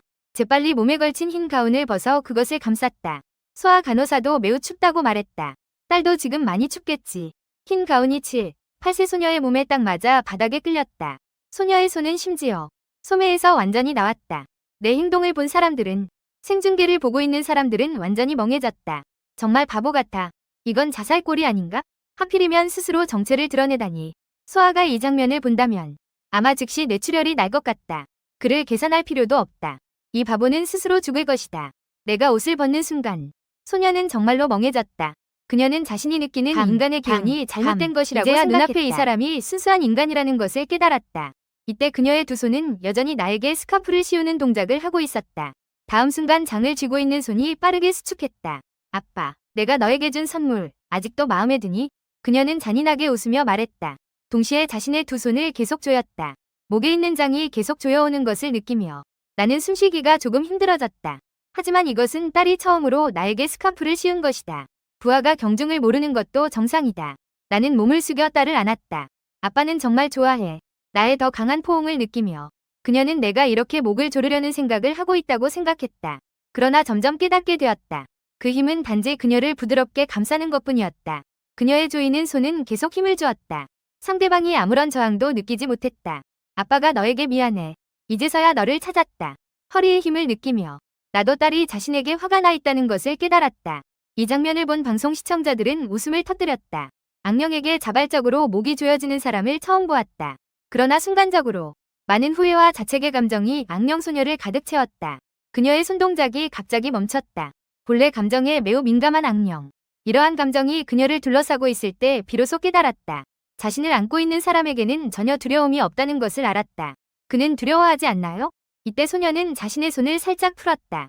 목에서 느껴지는 힘이 줄어드는 것을 느꼈다. 나는 참지 못하고 깊이 숨을 들이쉬었다. 딸은 자신을 원망하지만 여전히 나를 사랑한다. 앞으로 아빠는 너를 떠나지 않을 거야. 아마도 공기 중에 그녀가 한 번도 느껴본 적 없는 감정이 가득 차 있었던 것 같다. 소녀는 약간 멍해졌다. 그는 분명히 꾸미고 있는 거야. 아니, 그는 정말로 꾸미고 있어. 그녀는 고개를 돌리며 마음속으로 냉소를 했다. 좋아. 앞으로 둥둥이도 아빠를 떠나지 않을 거야. 마음속으로 생각하며 이 인간이 조금이라도 두려운 감정을 드러내기만 한다면 나는 그를 죽일 것이다. 아니, 그를 잘 학살하는 거야. 그녀가 마음에 둔 먹이는 잘 챙겨야 한다. 둥둥이가 그런 생각을 하고 있을 때 멀리서 다시 소아의 비명소리가 들려왔다. 나는 깜짝 놀랐다. 이건 너의 소아 이모의 목소리야. 그녀가 왜 이렇게 비참하게 소리 지르는 거지? 소아 간호사 아줌마. 둥둥은 약간 혼란스러웠다. 여기는 분명 자신의 영역이다. 유일한 가능성. 바로 그 여자가 다른 악령을 만났다는 것이다. 이 생각을 하자 그녀는 급히 몸에 걸친 외투를 벗었다. 나는 전혀 춥지 않아. 너 스스로 옷을 입어. 게다가 나는 흰 가운을 입고 싶지 않아. 나는 작은 치마만 입을 거야. 그녀는 오만하게 고개를 돌렸다. 나는 그녀를 보며 약간 죄책감을 느꼈다. 이번에는 너무 급하게 진행됐다. 다음에는 아빠가 꼭 너를 위해 작은 치마를 준비할게. 빨리 입어. 둥둥은 귀 옆에서 들리는 비명소리가 점점 더 처참해지는 것을 들었다. 그녀는 나에게 옷을 제대로 입도록 강요했다. 악령도 강함과 약함이 있다. 이때 그녀는 자신에게 있는지 확신할 수 없었다. 주변 사람들을 보호할 능력이 없는 연약한 인간. 나는 그를 보호하기 위해서가 아니다. 나는 내 사냥감을 위해 싸우는 것이다. 그녀는 마음속으로 끊임없이 자신을 설득했다. 내가 옷을 다 입은 후에 급히 내 손을 잡고 비명소리가 나는 쪽으로 걸어갔다. 이 지역의 안개는 모두 그녀가 방출한 것이다. 그녀는 쉽게 떠다닐 수 있었다. 안개 속에서 사람들은 알아차릴 수 없었다. 그러나 튼튼이는 나를 끌고 가다 중간에 멈췄다. 그녀는 갑자기 그곳에 가고 싶지 않다고 느꼈다. 그녀는 정말로 자신이 물결표인지 확신할 수 없었다. 그 악령을 상대할 자신이 있는지. 만약 그녀 혼자였다면 상관없었을 것이다. 하지만 지금 그녀는 나를 곁에 두고 있다. 우리는 그냥 가지 않는 게 좋겠다. 바로 엄마를 찾으러 가자. 이때 튼튼이는 갑자기 생각했다. 자신의 엄마도 인간일 것이라고. 만약 조금 늦었다면 아마도 먹잇감으로 취급당할 수도 있다. 그녀는 갑자기 깨달았다. 자신이 이런 가족을 갖고 싶어하는 것 같다는 것을. 이 묘지에는 그녀와 같은 어린 아이들이 있다. 그녀는 자신이 악령이 되기 전이 무엇인지 모른다. 하지만 그녀는 악령이 된 이후로 계속 여기 머물고 있다. 그녀는 갑자기 깨달았다. 자신이 이런 가족을 갖고 싶어하는 것 같다는 생각이 들었다. 이 묘지는 그녀와 같은 어린 영혼들로 가득 차 있다. 그녀는 악령이 되기 전 자신이 무엇이었는지 알지 못했다. 하지만 그녀는 악령이 된 이후로 계속 여기 머물렀다. 부모라는 단어는 그녀가 들어본 적이 없는 단어였다. 또한 한 번도 생각해본 적이 없었다. 그녀는 순간적으로 놀라움을 느꼈다. 이번에는 그녀가 떠나고 싶다는 생각이 들었다. 이 묘지를 떠나고 싶다는 생각이 들었다. 나는 너의 엄마와 길을 잃었다. 나는 부끄러워서 입을 열었다. 너의 소야 이모는 너희가 여기 있는 걸 알고 있다. 그래서 나는 그녀를 계속 따라다녔다. 그럼 좋다. 만약 그 여자를 구해야 한다면 그녀는 자신의 본색을 드러내야 할 것이다. 이곳은 그녀의 사냥터이다. 그러자 주위의 안개가 점점 짙어졌다. 두 개의 흰색 안개 칼날이 그녀의 두 손 주위를 점차 감싸며 형성되었다. 동시에 희미한 안개가 두 사람을 보이지 않는 상태로 만들었다. 샤오야의 비명소리가 점점 더 처참해졌다. 공포가 공기 중에 퍼져 있는 것을 느꼈다. 둥둥이 위하여하며 내 손을 점점 더 세게 잡았다. 대부분의 악령들은 한편으로 먹잇감을 쫓으며 공포를 흡수하는 것을 좋아한다. 이번에는 분명히 뭔가 이상했다. 둥둥이 이끌고 있는 덕분에 나도 이 안개를 뚫어볼 수 있었다. 심지어 가시거리도 이전보다 더 멀어졌다. 희미하게 갑자기 익숙한 형체가 보였다. 왕병. 나는 그를 보고 약간 놀랐다. 그는 코스프레에 의해 스파이더맨에게 치료받고 있지 않았나? 보아하니 지금은 괜찮아진 것 같다. 나는 돌아서서 곁에 있는 둥둥이에게 소개하기 시작했다. 그 사람도 친구다. 그는 왕병이라고 한다. 왕병과 샤오야와 가까워졌다. 둥둥이는 이 공포가 점점 더 짙어지는 이유를 이해하게 되었다. 이 왕병이라는 사람은 분명 아직 인간이다. 단단히 나를 데리고 빠르게 다가갔다. 이때 소야는 구석에 숨어서 움직이지 못하고 있었다. 그녀는 자신의 몸에 얇은 거미줄이 붙어 있다는 것을 느꼈다. 그리고 그녀 앞에 왕병은 이미 졸이고 말라붙은 상태가 되었다. 이것은 분명 이전에 그 거미 악령에서 온 것이다. 내가 아직 일어설 수 있을 줄은 몰랐겠지. 자치가 어디에 있지? 이때 소야의 시점에서 생중계되는 방위 관객들도 폭발했다. 헐, 이 왕병이 죽지 않다니. 그의 손목에서 나온 거미줄은 무엇인가? 관객들은 왕병이 어떻게 거미줄 능력을 얻었는지 매우 궁금해했다. 보기에 그 거미줄은 매우 단단해 보였다.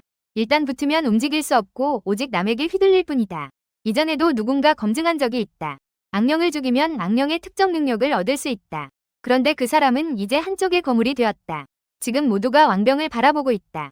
설마 그의 생명의 마지막 순간이 악령에게 반격을 주었나? 조기가 이미 죽었다. 그는 그 정신병자 부모에게 죽임을 당했다. 소야는 급하게 대답하며 거의 울 것 같았다. 그녀는 분명히 느꼈다. 자신의 생명력이 그의 거미줄에 감겨서 빠져나가고 있었다. 그러나 그녀는 왕병을 의심스러운 얼굴로 바라보았다. 내가 하는 말은 모두 진짜야. 내가 너를 조기의 시체를 찾으러 데려갈 수 있어. 맞다. 나는 그 바보가 몸에 손목띠를 가지고 있다는 것도 안다. 그게 바로 이전에 그 거미인이 그를 공격하지 않은 이유다. 소야는 아무런 망설임 없이 나를 팔아버렸다. 어떤 손목띠? 왕병은 원래 소야를 믿지 않았다. 하지만 마지막 그 말을 듣고서야 기억이 났다. 그때 그 악령은 정말로 그 바보를 넘어섰다. 그렇지 않으면 그가 총에 맞지 않았을 것이다. 더 중요한 이유가 있다. 그가 악령의 능력을 얻은 후에 이미 도망칠 생각을 포기했다. 하지만 지금은 다시 희망이 생긴 것 같다. 바로 악령이 그에게 준 팔찌다. 구체적으로 어떤 용도인지 나는 모른다. 하지만 확실히 악령의 공격을 피할 수 있다. 소야가 급히 설명했다. 하지만 내 몸에 있는 그 옷에 대한 일은 숨기기로 선택했다. 그럼 그는 지금 어디에 있나? 왕병이 주위를 살펴보았지만 내 그림자는 보이지 않았다. 나는 그를 악령에게 문제를 일으키도록 함정에 빠뜨렸다. 소야가 조용히 입을 열었다. 이 말이 나오자 왕병은 즉시 담담하게 웃었다. 그는 즉시 소야가 왜 혼자 여기 숨어 있는지 이해했다. 맞다, 형. 나에게 말해줄 수 있니? 너는 어떻게 그 거미 악령의 능력을 얻었니? 소야는 자신이 잠시 안전하다고 느끼자 몸을 흔들며 왕병 쪽으로 애교를 부렸다. 왕병은 웃는 듯 웃지 않는 듯 그녀를 바라보았다. 그건 간단하다. 악령이 원하기만 하면 능력을 너에게 줄 수 있다. 그런데 악령이 왜 그렇게 원할까? 소야는 이 말이 왕을 화나게 할까 걱정할 겨를이 없었다. 이 답은 너무 중요하다. 그리고 이때 그녀가 있는 방송실에서는 온라인 인원이 전례 없는 정점에 도달했다. 이 문제에 대해 관객들은 소야보다 더 초조해했다. 이때 모두는 자막이 전달되지 않는 것이 안타까웠다. 복제 생존자의 귀에 전달되지 않기를. 아주 간단하다. 그를 도와 사냥하고 인간을 잡아 돌아가면 된다. 하지만 왕병은 바깥에서 사람들이 분명 이 장면을 보고 있다는 것을 알고 있었다. 그의 눈에는 비웃음이 스쳤다. 소야를 바라보는 동시에 수많은 사람들을 보는 듯했다. 왕병은 자신이 살아남을 수 있을지 확신하지 못했다. 그는 지금 단 한 가지 일을 하고 싶었다. 그것은 바로 앞으로 이 사람들을 앞다투어 죽게 만드는 방법이었다. 병가, 나를 먼저 풀어줄 수 있어? 단지 잠깐의 시간일 뿐이야. 소야의 생명력이 이미 많이 사라졌어. 나는 너와 함께 그 거미 악령을 찾으러 갈 거야. 나도 그를 대신해 인간을 찾아 먹잇감을 찾을 수 있어. 너 혼자서 싸우는 게 힘들 테니 분명 동료가 필요할 거야. 왕병은 그녀의 마음이 움직이는 것을 보고 비웃었다. 내가 여기 안의 위험을 말하지 않으면 너는 두렵지 않아? 하지만 능력이 없으면 죽지 않을 수 있어? 몸에 있는 거미줄이 조금씩 느껴지고 있어. 점점 사라지자 소야가 입을 열었다. 소야는 바보가 아니다. 그녀는 마음속으로 이미 필사적으로 궁리해봤다. 언뜻 보기에는 그 바보와 비교하면 둘 다 악령에게 이용당하고 있다. 하지만 한쪽은 도구를 주고 다른 한쪽은 능력을 직접 주고 있다. 그리고 마찬가지로 마지막까지 살아남을 수 있는 것은 아니다. 당연히 자신에게 가장 도움이 되는 것을 선택해야 한다. 소야는 고개를 저으며 한숨을 내쉬었다. 이 말은 모두의 마음을 직접적으로 드러냈다. 생중계를 보는 모든 사람들의 마음소리. 살아남는 것이 무엇보다 중요하다. 어떤 대가를 치르더라도 문제되지 않는다. 내가 너를 강철을 찾으러 데려갈 수 있어. 소야는 여전히 나를 내세워 그녀를 지키기로 결정했다. 이 바보는 여전히 이용할 수 있다. 나는 방금 그를 속여 죽음으로 보냈다. 그는 조금도 망설이지 않았다. 소야는 내가 잘 길들여졌다고 자랑스럽게 말했다. 이 점은 내가 너를 믿는다. 왕병이 비웃었다. 그의 눈에는 소야에 대한 경멸이 가득했다. 내가 단단과 함께 그들에게 가까이 갔을 때 소야는 이미 왕병에게서 거미줄의 속박에서 풀려났다. 하지만 내 손을 잡고 있는 단단은 어두운 얼굴을 하고 있었다. 이 안개는 모두 그녀의 영역에 속한다. 그녀는 자연스럽게 두 사람이 나를 속이려는 것을, 내게 계략을 꾸미려는 말을 분명히 들었다. 아빠, 그들이 정말 너의 친구니? 단단은 순진하게 나를 바라보았다. 맞아. 소야 이모가 우리를 데리고 엄마를 찾으러 갈 거야. 단단히 차가운 웃음을 지었다. 이 두 사람이 그녀가 정한 먹잇감을 속이려 하다니. 아빠, 나는 너를 한 걸음도 떨어지지 않고 따라갈 거야. 단단히 입을 크게 벌려 웃었다. 그녀는 그 두 사람에게 기회를 주지 않을 거야. 엄마만 찾으면 그 두 사람의 죽음이 오는 거야. 나는 단단의 손을 잡고 앞으로 다가가며 인사했다. 소야와 왕병에게 인사했다. 고마워, 소야. 너 덕분에 드디어 내 딸을 찾았어. 단단히 나를 데리고 안개 속에서 바로 나타났다. 매우 갑작스럽게 나타났다. 뒤에서 갑자기 들려온 소리. 왕병의 머리를 순간적으로 소름 돋게 했다. 그는 주변에 거미줄을 쳐놓았다는 것을 알아야 해. 하지만 그는 전혀 눈치채지 못했다. 그리고 이때 내 몸에서 그는 악령의 냄새를 또렷하게 맡았다. 왕병이 급히 한 걸음 물러서서 나를 자세히 살펴보았다. 나는 여전히 어수룩한 모습이라는 것이 보였다. 그는 다시 내 손목에 있는 팔찌를 노렸다. 순간 그는 아기가 솟구쳤다. 즉시 나에게 손을 대어 팔찌를 빼앗으려 했다. 내 곁에 있는 아이는 아예 눈길조차 주지 않았다. 소야는 그건 더 쉽게 처리할 수 있는 일이었다. 아빠, 이 사람은 내 친구니? 단단은 왕병의 몸에서 살기가 느껴졌다. 그녀는 차가운 눈빛으로 한 걸음 앞으로 나와 나 앞에 섰다. 이때 왕병은 비로소 단단을 진지하게 살펴보기 시작했다. 약간의 피가 묻은 작은 흰색 드레스를 입고 있었다. 손에는 갈색 테디베어를 안고 있었다. 작은 얼굴에는 피 외에는 상처가 전혀 없었다. 그러나 단단은 처음에 내 감정을 느꼈을 때 이미 조금씩 자신의 외모를 조정하고 있었다. 그래서 지금 그녀는 인간처럼 보인다. 그 소녀는 거의 똑같았다. 맞아. 이분은 소야 이모야. 이분은 왕병 삼촌이야. 두 분, 오랜만이에요. 이 아이는 내 딸 단단이야. 내 소개를 들어봐. 이때 뒤에 숨어있는 소야는 CPU가 타버릴 지경이었다. 자신이 말한 딸은 완전히 허구였어. 그녀는 그 사람을 죽이게 하고 싶었던 것뿐이야. 지금 그에게 진짜 딸을 찾아주는 것은 몇 가지 일이야. 아니야. 소야는 머리가 조금 아픈 것을 느꼈다. 그녀는 이 소녀가 좀 이상하다고 느꼈다. 홍주병원에도 이 나이대의 아이는 없잖아. 그럼 이 아이는 어떻게 나타난 거지? 하하, 꼬마야. 자, 눈을 감아. 삼촌이 선물을 줄게. 왕병은 입을 벌리고 잔인한 미소를 지으며 살기를 드러냈다. 소야는 순간 놀랐다. 그녀는 사람의 말과 표정을 잘 읽는 능력이 별로 없다. 그녀는 즉시 한 걸음씩 뒤로 물러났다. 왕병이 주의를 기울이지 않을 때를 틈타서 빨리 도망치고 싶었다. 그러나 그녀는 한 걸음 뒤로 물러섰을 뿐이었다. 그러자 자신의 두 발이 이미 단단히 땅에 붙어 있다는 것을 깨달았다. 내가 너를 보내주었냐? 왕병은 살짝 고개를 돌려 소야를 흘겨보았다. 단단도 바닥에 거미줄을 보았다. 그녀는 입을 크게 벌려 웃었다. 아저씨, 여기서 마음대로 물건을 놓는 것은 매우 무례해요. 하지만 아빠와 나를 데려갈 수 있다면 엄마를 찾으러 가는 건 단단에게 정말 기쁜 일이에요. 이렇게 말하며 단단은 왕병에게 두 손을 내밀었다. 아저씨, 단단을 안아줄 수 있어요? 좋아요. 그럼 너부터 시작해. 왕병은 냉소를 지었다. 이건 작은 소녀가 스스로 문을 열고 들어온 것이다. 정신병자 앞에서 그의 딸을 죽인 것이 이 녀석을 더욱 미치게 만들지는 모르겠다. 이때 생방송을 보고 있는 사람들은 이미 왕병의 마음을 눈치챘다. 그 살인은 너무 명백했다. 그 바보만 느끼지 못했겠지. 이 왕병이야말로 바보지. 복사본에 이렇게 순수하고 귀여운 소녀가 있을 리가. 너희가 진짜 바보지. 왕병이 생각하지 못했을 줄이야. 왕병이 단단을 땅에서 안았다. 그는 지금의 힘이 이전보다 훨씬 강해졌다. 이런 소녀에게 그는 완전히 목을 비틀어 죽일 수 있었다. 그러나 단단은 왕병의 목을 꽉 감았다. 심지어 곧 척추가 똑똑 소리를 내기 시작했다. 왕병은 순간 놀랐다. 단단의 팔을 비틀어 빼내고 싶었다. 그러나 다음 순간 그는 멍해졌다. 이 소녀의 팔이 돌처럼 단단했다.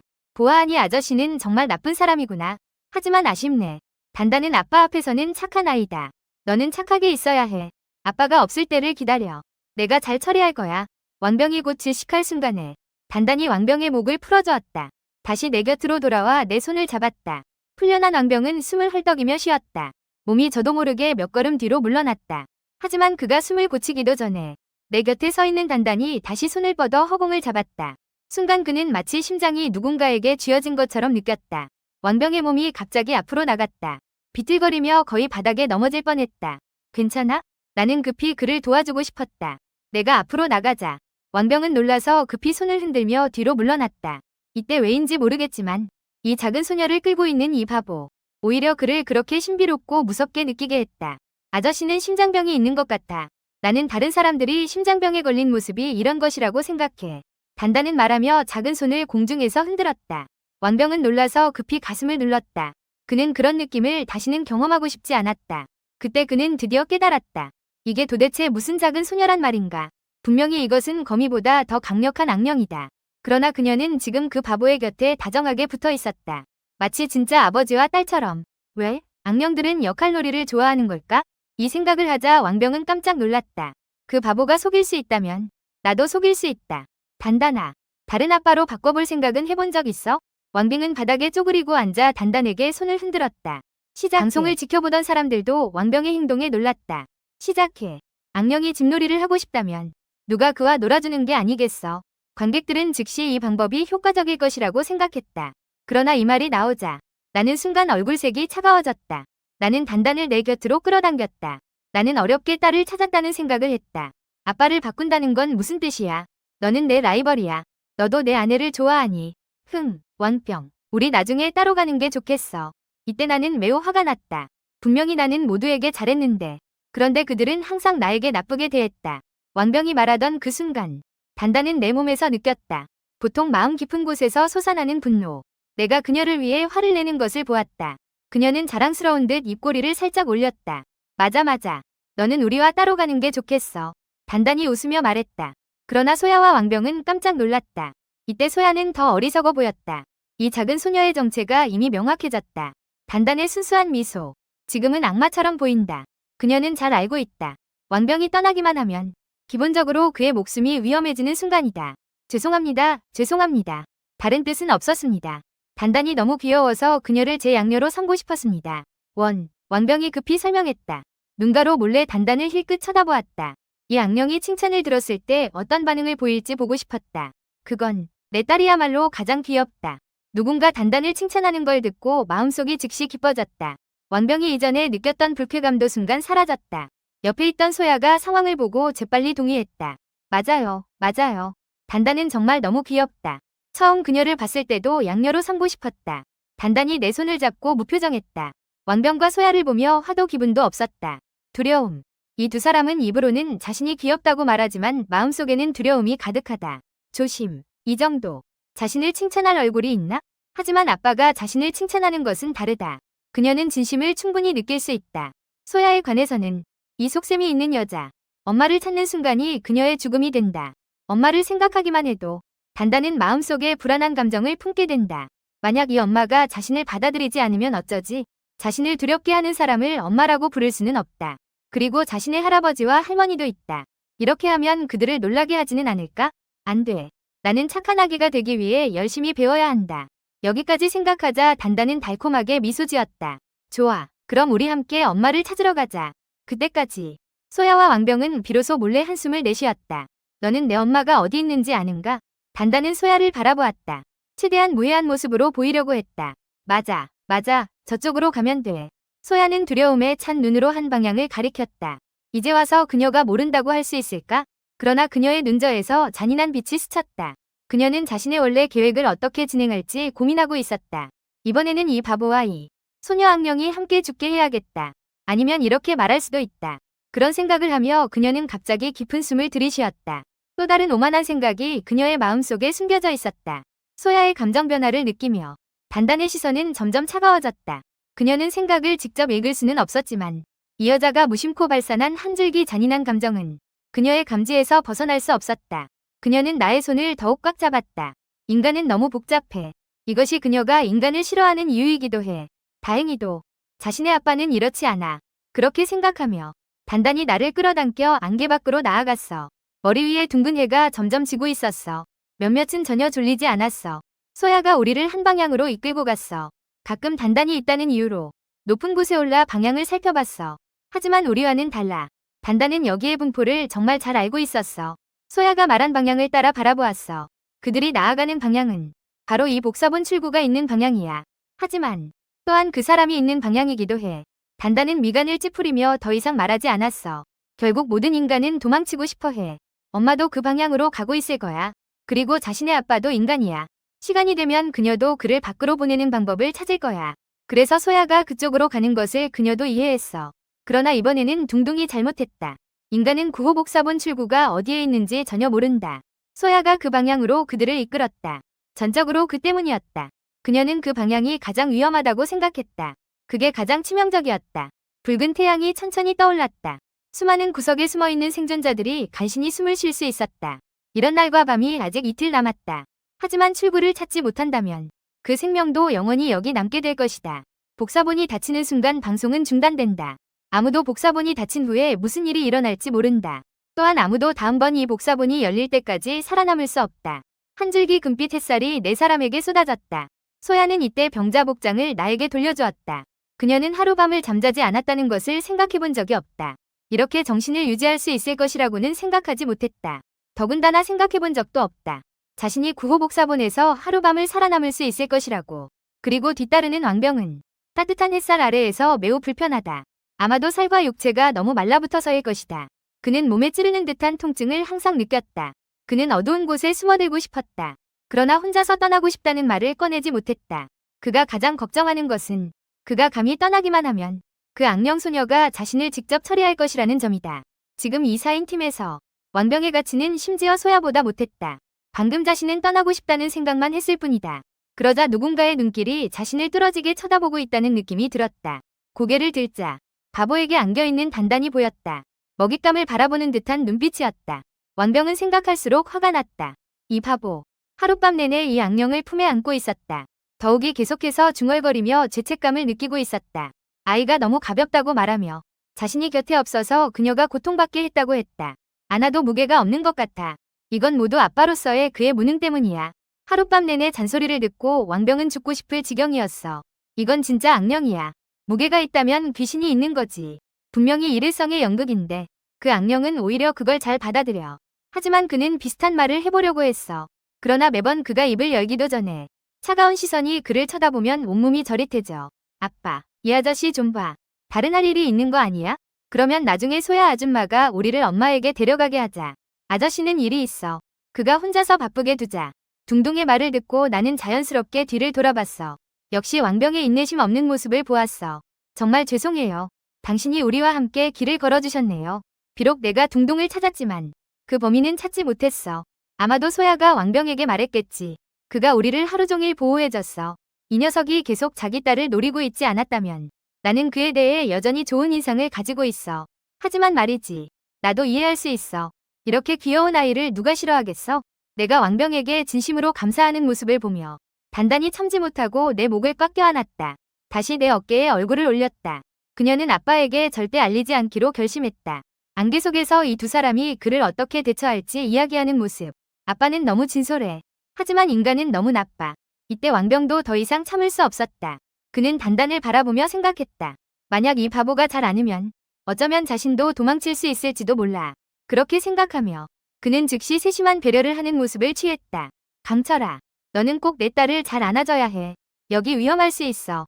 그녀가 다시 길을 잃지 않도록 해. 계속 안고 있어야 해. 알겠지? 말을 마친 그는 조심스럽게 두 걸음 뒤로 물러났다. 잠시 후까지 그 뚫어지게 쳐다보는 느낌은 나타나지 않았다. 그는 갑자기 돌아서서 미친 듯이 달리기 시작했다. 하하하. 나도 돌아가서 거미 악령을 기쁘게 해줘야겠다. 달콤한 말이란 이 방법. 진짜 핫한 태국 바지. 왕병이 도망치는 걸 보며 소야는 전혀 감정의 변화가 없었다. 그녀는 아주 잘 알고 있었다. 현재 이 곁에 있는 바보와 함께하는 것이 가장 안전하다. 심지어 그가 악령과 지내는 방법을 잘 배울 수도 있다. 얼마 가지 않아 품에 안고 있던 단단이 갑자기 하품을 했다. 아빠, 나 졸려. 나 잠깐 잘 거야. 그녀는 입을 크게 벌리고 두 손으로 눈을 비볐다. 그렇게 말하며 머리를 내 품에 파묻었다. 그 말을 듣고 나는 그의 머리를 쓰다듬었다. 다시 손을 뻗어 리듬감 있게 그녀의 등을 가볍게 두드렸다. 최대한 단단히 더 편안하게 잘 수 있도록 했다. 이번에 앞서 걷고 있는 소야는 금방 깨달았다. 항상 지켜보는 느낌이 사라졌다. 그녀는 왕병이 아마도 위험할 것이라는 것을 잘 알고 있었다.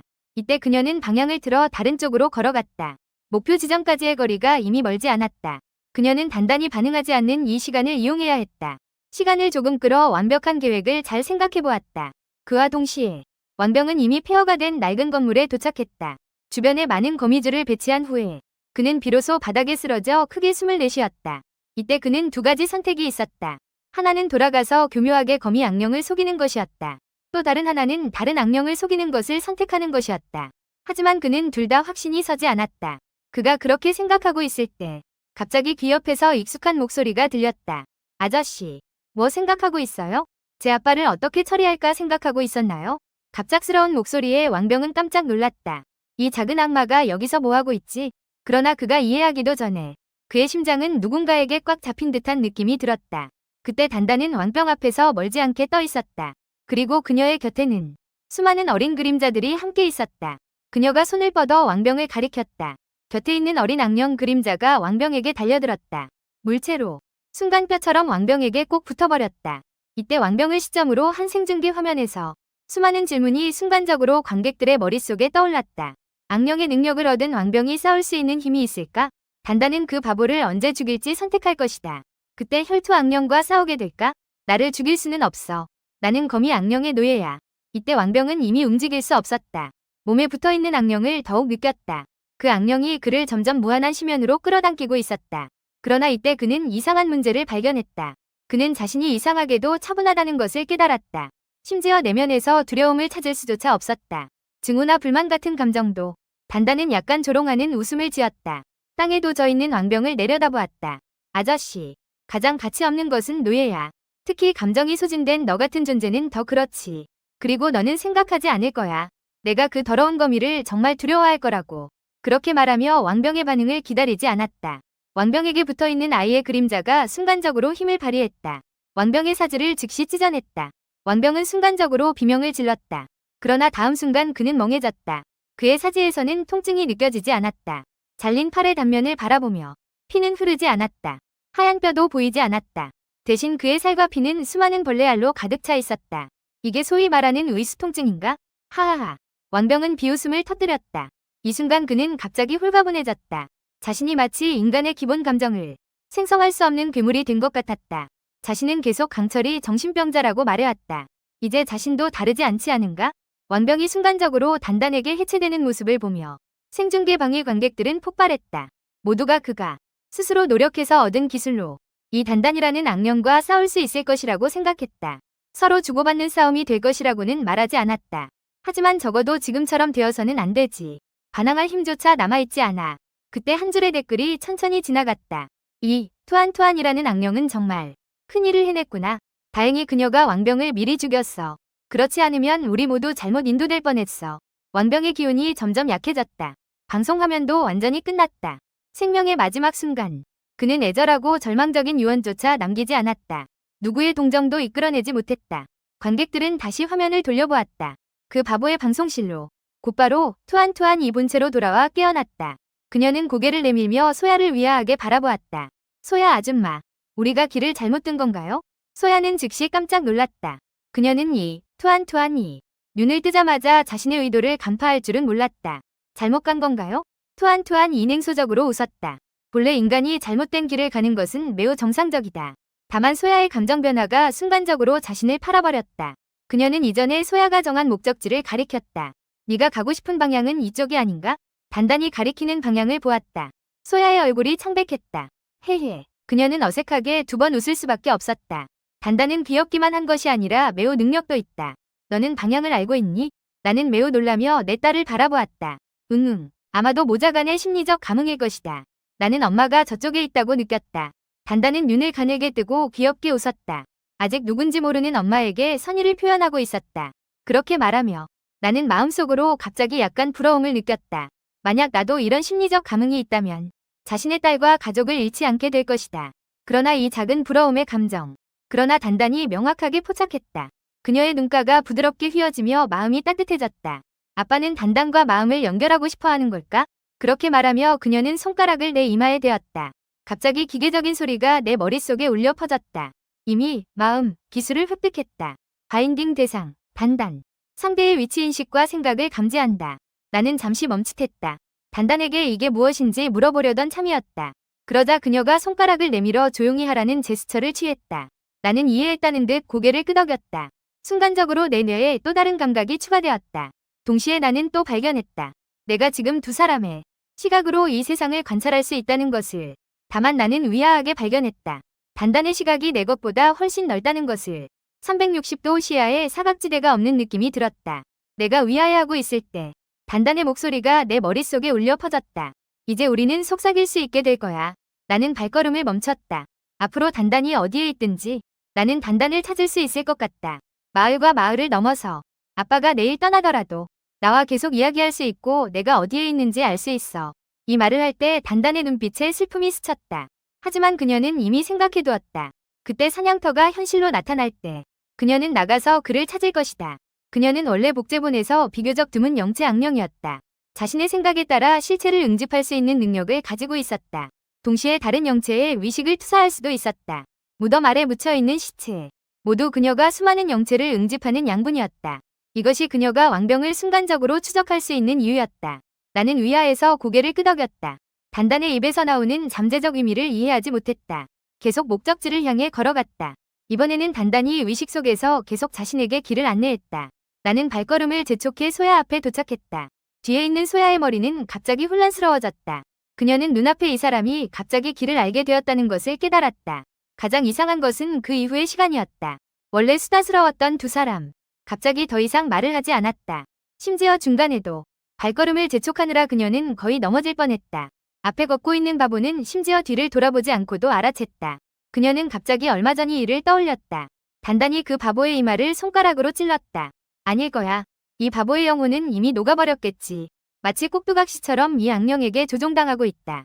길을 가는 동안 나는 단단과 비밀 이야기를 나눴다. 매우 기뻤다. 전혀 뒤에 있는 소야를 신경 쓰지 않았다. 이번에는 단단히 길을 안내해 주었다. 곧 목표 장소에 도착했다. 소야는 팔다리가 저리면서 뒤따랐다. 내 등과 부딪힐 때까지야 비로소 반응했다. 멀리 바라보니 다른 지역과는 전혀 다른 환경이다. 현대 도시와 같은 곳이다. 성지처럼 깨끗하다. 그러나 이렇게 아름다운 곳에서 들어간 사람들은 예외 없이 생방송 화면이 중단되었다. 그녀는 이 평온이 눈속임이라는 것을 잘 알고 있다. 여기야말로 전체 던전에서 가장 위험한 곳이다. 이제는 화살이 활시 위에 걸려 발사할 수밖에 없다. 그녀는 이미 물러날 길이 없다. 이렇게 생각하니 그녀는 이를 악물었다. 강철, 바로 여기다. 내 아내가 여기 안에 있다. 여기 안에 어디에? 내가 대답하기도 전에 둥둥이 먼저 입을 열었다. 바로 중심 위치다. 소야는 이를 악물었다. 바깥에서는 죽지 않을 수도 있다. 중심에서는 반드시 죽는다. 둥둥이는 찡그린 얼굴을 했다. 이 생존자들은 정말로 출구의 위치를 알고 있다. 단지 여기다. 그 사람의 영역이다. 둥둥이의 의구심을 느끼고 나는 조용히 물었다. 둥둥아, 너 괜찮아? 왜 이렇게 걱정하고 두려워하는 모습일까? 위식 속의 목소리를 들었다. 단단히 나에게 달콤한 미소를 지었다. 저와 소야 아줌마가 들어가서 엄마를 데려오게 해주세요. 이건 아빠가 단단을 잃어버린 것에 대한 벌이에요.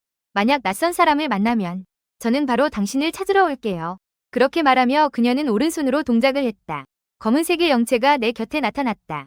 이를 보고 소야는 즉시 식은땀을 흘렸다. 갑작스러운 상황에 어떻게 대처할지 빠르게 생각했다. 그녀는 번뜩이는 아이디어가 떠올랐다. 하지만 그가 가지 않으면 그의 아내는 내 말을 믿지 않을 거야. 그에게 손목의 팔찌를 나에게 신호로 주게 해줘.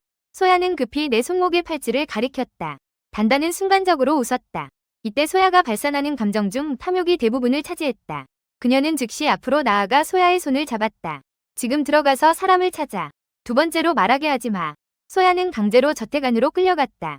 저택에 들어서는 순간 그녀는 태양의 뜨거운 온도가 순간적으로 사라진 것만 같았다. 뜨거운 피부도 통증이 완화되기 시작했다. 저택은 매우 컸다. 두 사람은 오랫동안 걸었지만 성에 도착하지 못했다. 뜻밖의 것은 도중에 그들은 뜻밖의 아는 사람을 만났다. 현대 무기를 들고 있는 3명의 팀이 있었다. 드디어 너를 만났다. 소야는 곁에 있는 단단을 신경 쓰지 않고 신나게 인사했다. 지금이 죽는 순간이다. 그녀는 자신을 위해 몇 명을 찾아서 화력을 끌어모아야 했다. 누군가 외치는 소리가 들렸다. 불려진 몇 사람은 급히 숨을 곳을 찾았다. 야는 조심스럽게 뒤를 돌아보며 오는 사람을 살폈다. 가까이 오지 마. 너는 누구냐? 몇 사람이 경계하며 무기를 몸 앞에 두었다. 나는 정신병원의 간호사 소야야. 소야는 급히 자신의 신분을 밝혔다. 그중 한 여자는 즉시 고개를 끄덕였다. 문제 없어. 자료에 확실히 이 사람이 있다. 소야도 그 사람을 살펴보았다. 분명 이 세 사람은 일반 생존자가 아니다. 미리 자료를 외우는 것은 일반인은 도저히 할 수 없는 일이다. 그녀는 누구인가? 소야가 정말로 무기가 없다는 것을 확인한 후 몇 명은 총구를 뒤에 있는 둥둥에게 겨누었다. 하지만 곧 그중 한 여자가 입을 열었다. 아니야. 자료에는 이 나이의 소녀가 없다. 이 말이 떨어지자 세 사람은 총을 들고 아무 말 없이 둥둥을 향해 방아쇠를 당겼다. 여러 발의 총알이 자신의 몸을 관통하는 것을 보며 둥둥은 입을 벌리고 흉악하게 웃었다. 그녀는 이 소야가 좋은 마음이 없다는 것을 알았다. 빨리 그녀를 봉쇄해. 그녀가 여기 보스일 것이다. 세 사람 중 한 명이 혀를 핥았다. 동시에 손에 이상한 것이 나타났다. 이를 보고 소야는 즉시 안심했다. 이건 분명히 던전의 특별 아이템이다. 그녀는 이 세 사람이 보통이 아니라는 것을 알았다. 이번에는 드디어 자신이 구출되었다. 그녀는 즉시 숨을 곳을 찾으려 했다. 그러나 그때 총알 하나가 갑자기 그녀의 어깨를 관통했다. 하하, 확실히 인간이다. 총을 쏜 사람은 세 사람 중 한 여자였다. 그녀는 소야를 쓰레기처럼 쳐다보았다. 먼저 숨을 곳을 찾아라. 나중에 너는 쓸모가 있을 거야. 그와 동시에 팔각 상자를 들고 있는 남자가 이미 태엽을 감기 시작했다. 순간 팔각 상자의 허상은 단단의 발 아래에서 즉시 커졌다. 빨리 해. 시간이 한정되어 있다. 남자는 급히 다른 두 사람에게 빨리 행동하라고 지시했다. 이때 그는 기분이 매우 좋았다. 특별한 일이 없다면 그것이 바로 이 본문의 문짓기다. 강해 보이지 않는다. 엄마는 어디에 계시지? 단단은 발 아래의 팔각 상자에 신경 쓰지 않았다. 오히려 고개를 기울이며 소야를 바라보았다. 그녀의 눈에는 이미 살기가 감돌고 있었다. 이때 그녀의 감지 범위 안에는 이 근처에는 그들 외에 인간이 아무도 없었다. 그녀는 갑자기 뭔가를 떠올렸다. 즉시 일방적으로 시각적 연결을 끊었다. 이때 둥둥이 갇혀있는 것을 보았다. 소야도 드디어 참지 못했다. 미친놈이 무슨 아내가 있겠냐? 너는 그의 딸이니? 너는 엄마를 찾고 있구나. 정말 그런가? 둥둥의 눈빛에 슬픔이 스쳤다. 그녀는 강철에게 아내가 없다고 생각하지 않았다. 단지 소야가 이 핑계를 대고 그를 속이고 있다고 느꼈다. 그래서 엄마는 영원히 여기로 오는 길에 남아있는 건가? 이때 그녀는 빨리 아빠 곁으로 돌아가고 싶었다. 그러나 그녀는 깨달았다. 발 아래의 오르골이 마치 보이지 않는 벽처럼 그녀를 막고 있었다. 멈춰라. 그녀는 자신의 의식과 영체를 교환할 수 없었다. 이때 둥둥은 조금 초조해졌다. 이전에 화면을 끊었던 것. 아빠가 자신을 걱정할까봐 여기저기 뛰어다닐까 두려웠다. 저항을 포기해라. 이 오르골은 너를 열분간 가둘 수 있어. 충분히 너를 처리할 수 있어. 단단히 도망치다 실패해 초조해하는 모습이 보였다. 오르골의 남자는 다소 자랑스러워 보였다. 단단, 너 어떻게 된 거야? 단단의 시각을 통해 누군가 갑자기 내 딸에게 총을 쏘는 것을 보았다. 그 직후 단단 쪽의 화면이 순간적으로 끊겼다. 나는 순간 간담이 서늘해졌다. 자신의 옷자락을 잡고 있는 청흑색 영체를 한 번 보았다. 그것을 한 번에 안았다. 단단과 그 일행이 있는 쪽으로 미친 듯이 달려갔다. 단단, 겁내지 마. 아빠가 너를 구하러 왔어. 내가 그녀에게 다가가자 단단은 즉시 초조해졌다. 여기서는 그 사람의 영역이야. 단단은 원래 그 사람과 잘 상의하고 싶어 했다. 인사를 잘하고 나를 들어오게 하려고 했다. 하지만 이때 그녀가 마음속으로 아무리 설득해도 맞은편은 귀를 기울이지 않는 것 같았다. 그녀가 지금 위험하다는 것을 확신했다. 너희들은 정말 죽어 마땅해. 단단은 눈앞에 몇 사람을 바라보았다. 분노가 몸을 태울 듯 했다. 무슨 일이든 지옥에서 말해라. 그중 한 여자가 경멸스럽게 킥 웃었다. 그러면서 그녀는 라이터를 꺼냈다. 동시에 다른 남자도 야구 방망이를 꺼냈다. 이번 기술은 내가 가져가겠다. 다음번에는 우리가 번갈아 하자. 여자가 먼저 입을 열었다. 다른 두 사람은 말을 하지 않았다. 이 분배를 묵인했다. 야구 남자가 땅에서 몇 개의 돌을 주워들었다. 공중으로 던져서 오르골 안으로 공을 치기 시작했다.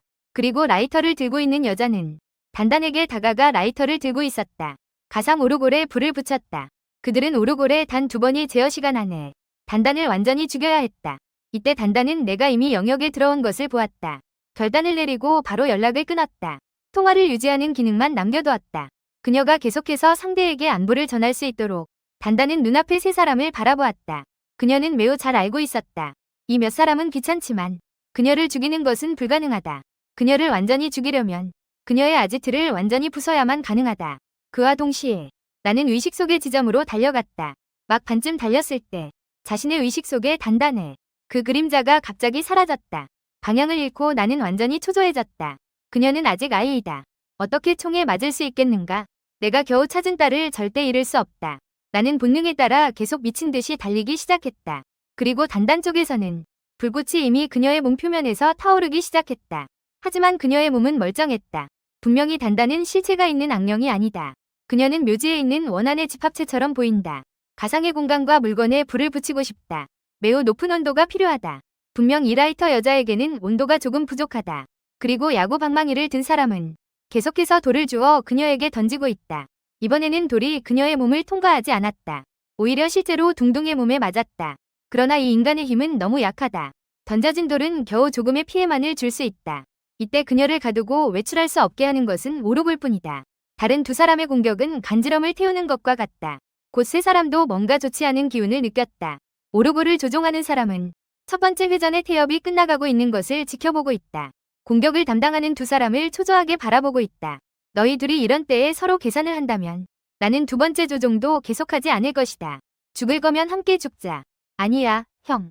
내 손이 다 부러졌어. 너 아직도 내가 조작하고 있다고 의심해? 나는 정말 어쩔 수 없어. 야구선수도 급해졌다. 라이터 여자도 야구선수의 무력함을 깊이 느꼈다. 그녀의 라이터 온도는 전혀 조절할 수 없다. 그녀의 이 기술은 이전의 다른 것들에 통했었다. 악령들도 실수한 적이 없다. 오직 여기서만 마치 미지근한 물에서 개구리를 삼는 것처럼 우리는 정말 어쩔 수 없어.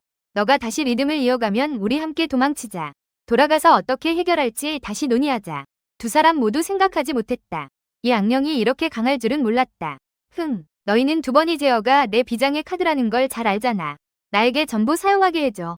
그때 너희는 나를 마음대로 다룰 수 있지 않겠어? 오르골 남자는 분명 두 사람을 믿지 않는다. 둥둥이 이 장면을 지켜봤다. 입꼬리가 저절로 올라갔다. 이게 바로 인간이다. 이렇게 쉽게 남을 의심한다. 아빠와는 다르지. 그저 자신이 위험하다고 느낄 뿐이다. 모든 것을 무시하고 자신에게 달려왔다. 자신이 위험에 빠질지도 전혀 개의치 않았다. 상황이 순간적으로 교착 상태에 빠졌다. 라이터 소녀는 여전히 불꽃을 유지하고 있었다. 그녀의 얼굴색은 이미 창백해졌다. 불꽃을 사용할 때마다 그녀의 블루바가 지속적으로 소모되고 있었다. 야구 남자의 두 손이 이미 떨리기 시작했다. 상황을 보며 그녀도 이렇게 계속하면 안 된다는 것을 알았다. 그들 셋은 분명 여기서 함께 죽을 것이다. 그녀는 즉시 불꽃을 유지하는 것을 멈췄다. 손에 들고 있던 라이터를 직접 오르골을 들고 있는 남자의 손에 놓았다. 샤오리, 이렇게 하면 너도 믿겠지? 나중에 꼭 돌려줘. 이 악령은 너무 강해서 기술이 전혀 효과가 없다. 손에 쥔 라이터와 헐떡이는 야구 남자를 보며 이때 오르골 남자만이 믿으려 했다. 두 사람은 정말로 전력을 다했다. 그는 더 이상 많은 말을 하지 않았다. 오르골의 태엽을 직접 돌렸다. 자신의 마지막 카드를 꺼내었다. 소야는 세 사람이 잠시 철수해야 한다는 소식을 들었다. 즉시 큰 소리로 애원했다. 그들이 자신을 함께 데려가기를 바랐다. 그러나 그녀가 생각하지 못한 것은 그녀에게 돌아온 것은 뜨거운 총알이었다. 그것은 그녀의 허벅지를 정통으로 맞췄다.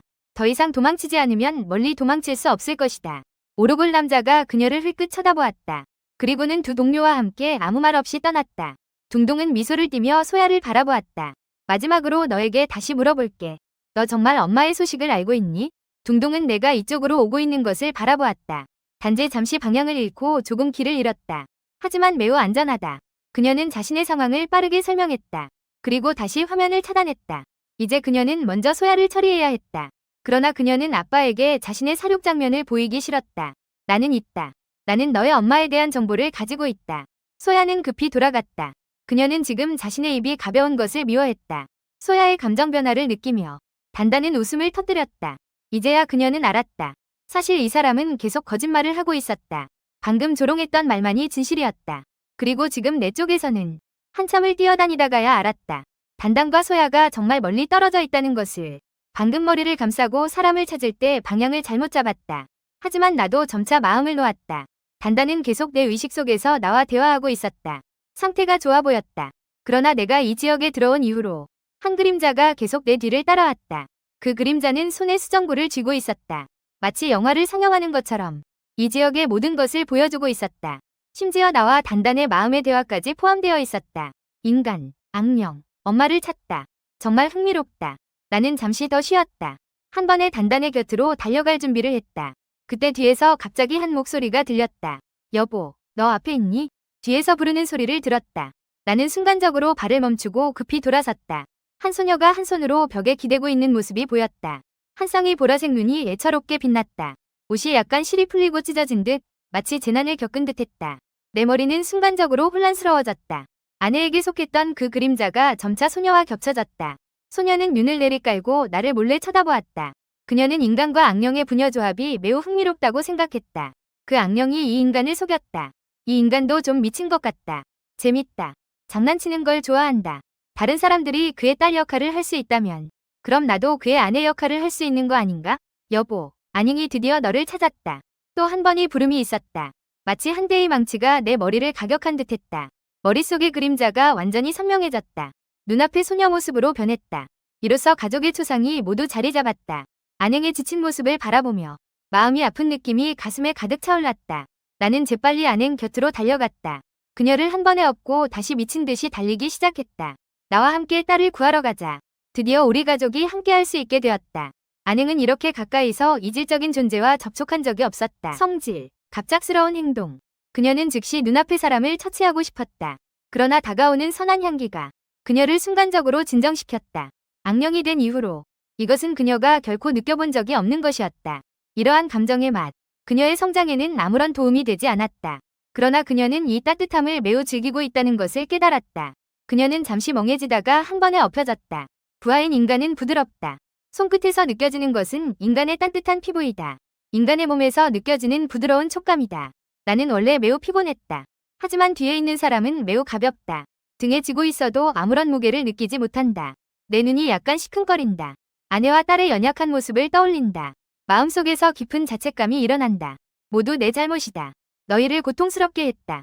그렇게 말하며 나는 이를 악물고 다시 속도를 높였다. 단단히 내 등에 기대고 있다. 고개를 기울이며 위하여하고 있다. 이 인간, 자책과 죄책감에 빠져 있는 건가? 그와 동시에 다른 쪽의 단단도 이상함을 감지했다. 그녀는 나와의 거리가 점점 멀어지고 있음을 느꼈다. 그녀는 내 시점을 잠시 전환했다. 그쪽에서 무슨 일이 일어나는지 보려 했다. 하지만 이 전환으로 단단한 순간 가만히 있을 수 없었다. 내 발 아래의 도로가 무한히 재구성되고 있었다. 겉으로는 앞으로 달리는 것처럼 보이지만 실제로는 계속 후퇴하고 있었다. 아내, 나는 지난 이틀 동안 정말 행복해. 너와 딸을 찾았어. 단단의 시점이 방금 바뀌었을 때 이 말을 들었어. 그녀는 순간 멈칫했다. 마음속에 아쉬움이 피어올랐다. 아빠가 엄마를 찾았다. 그 엄마는 자신이 그녀의 딸이 아니라는 것을 알겠지. 이때 그녀는 조금 망설였다. 자신이 아빠를 만나야 할지 확신이 서지 않았다. 그녀는 도망치고 있는 소야를 바라보았다. 어떻게든 그녀는 먼저 소야를 처리해야 했다. 이 여자는 계속해서 자신의 아빠를 속이고 이용해왔다. 그녀는 절대 용서하지 않을 것이다. 단단은 입을 다물고 아무 말도 하지 않았다.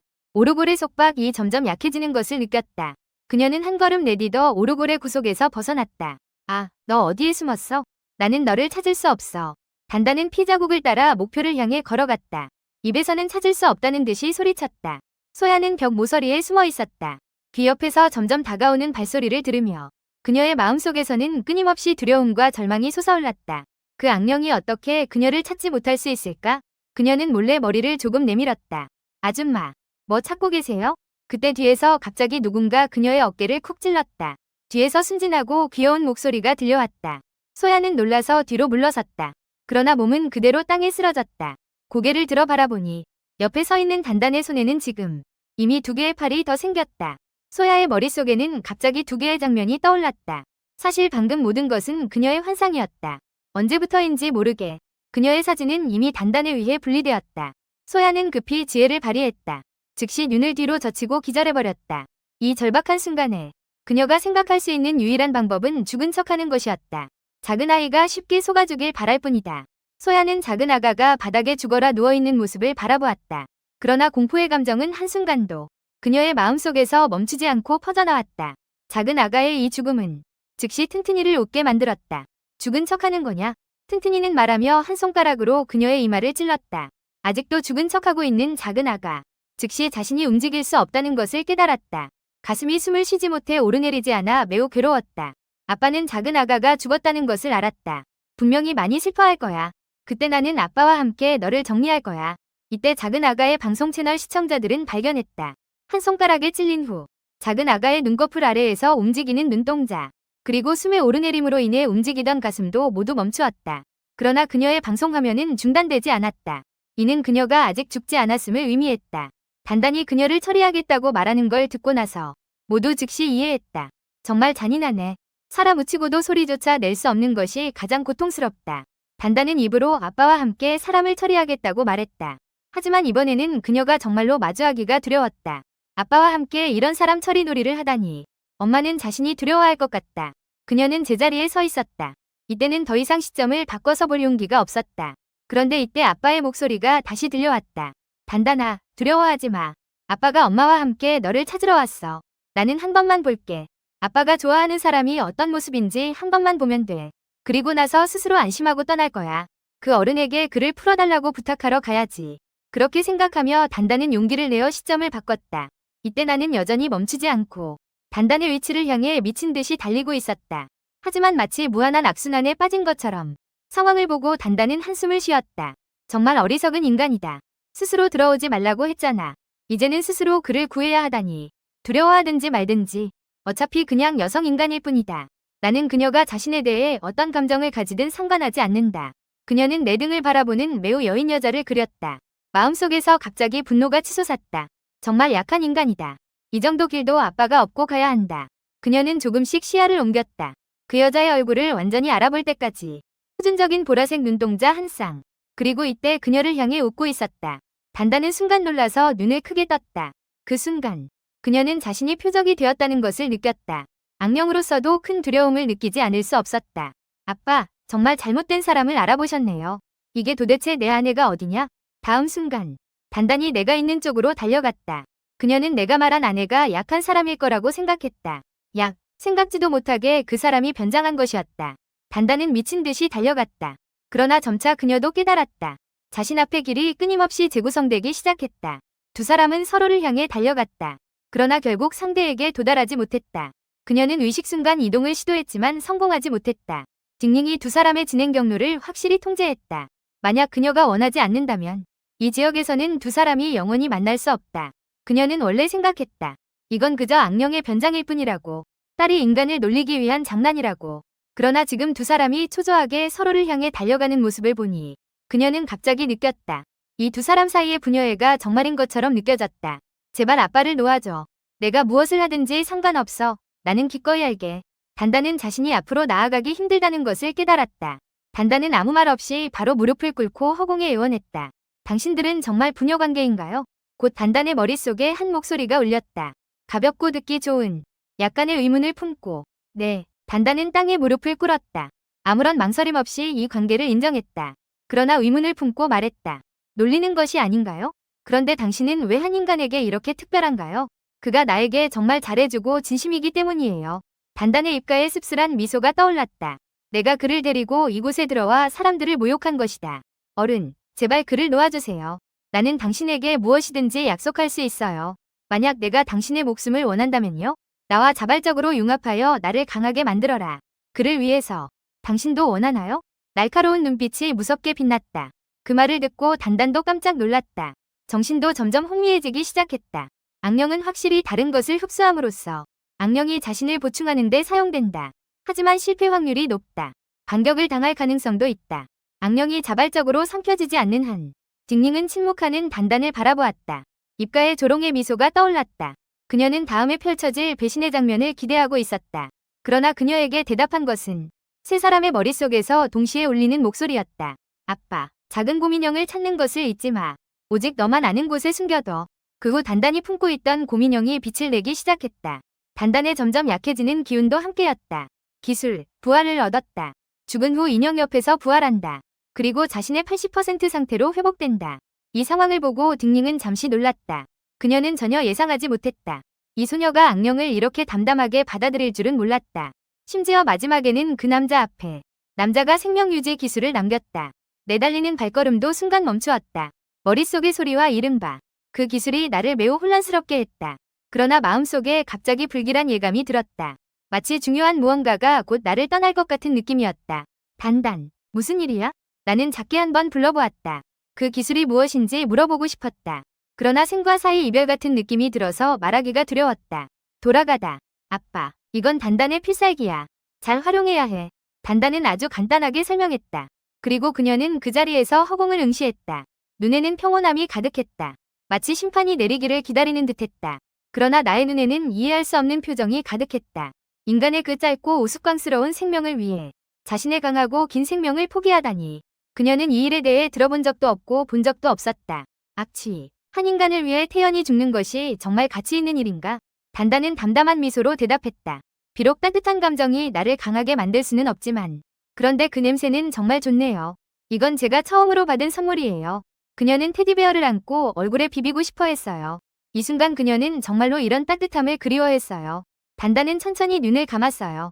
자신의 생명이 사라지기를 기다리며 단단은 조용히 오랫동안 기다렸어요. 생명이 사라지는 것을 전혀 느끼지 못했어요. 그녀는 위아해하며 눈을 떴어요.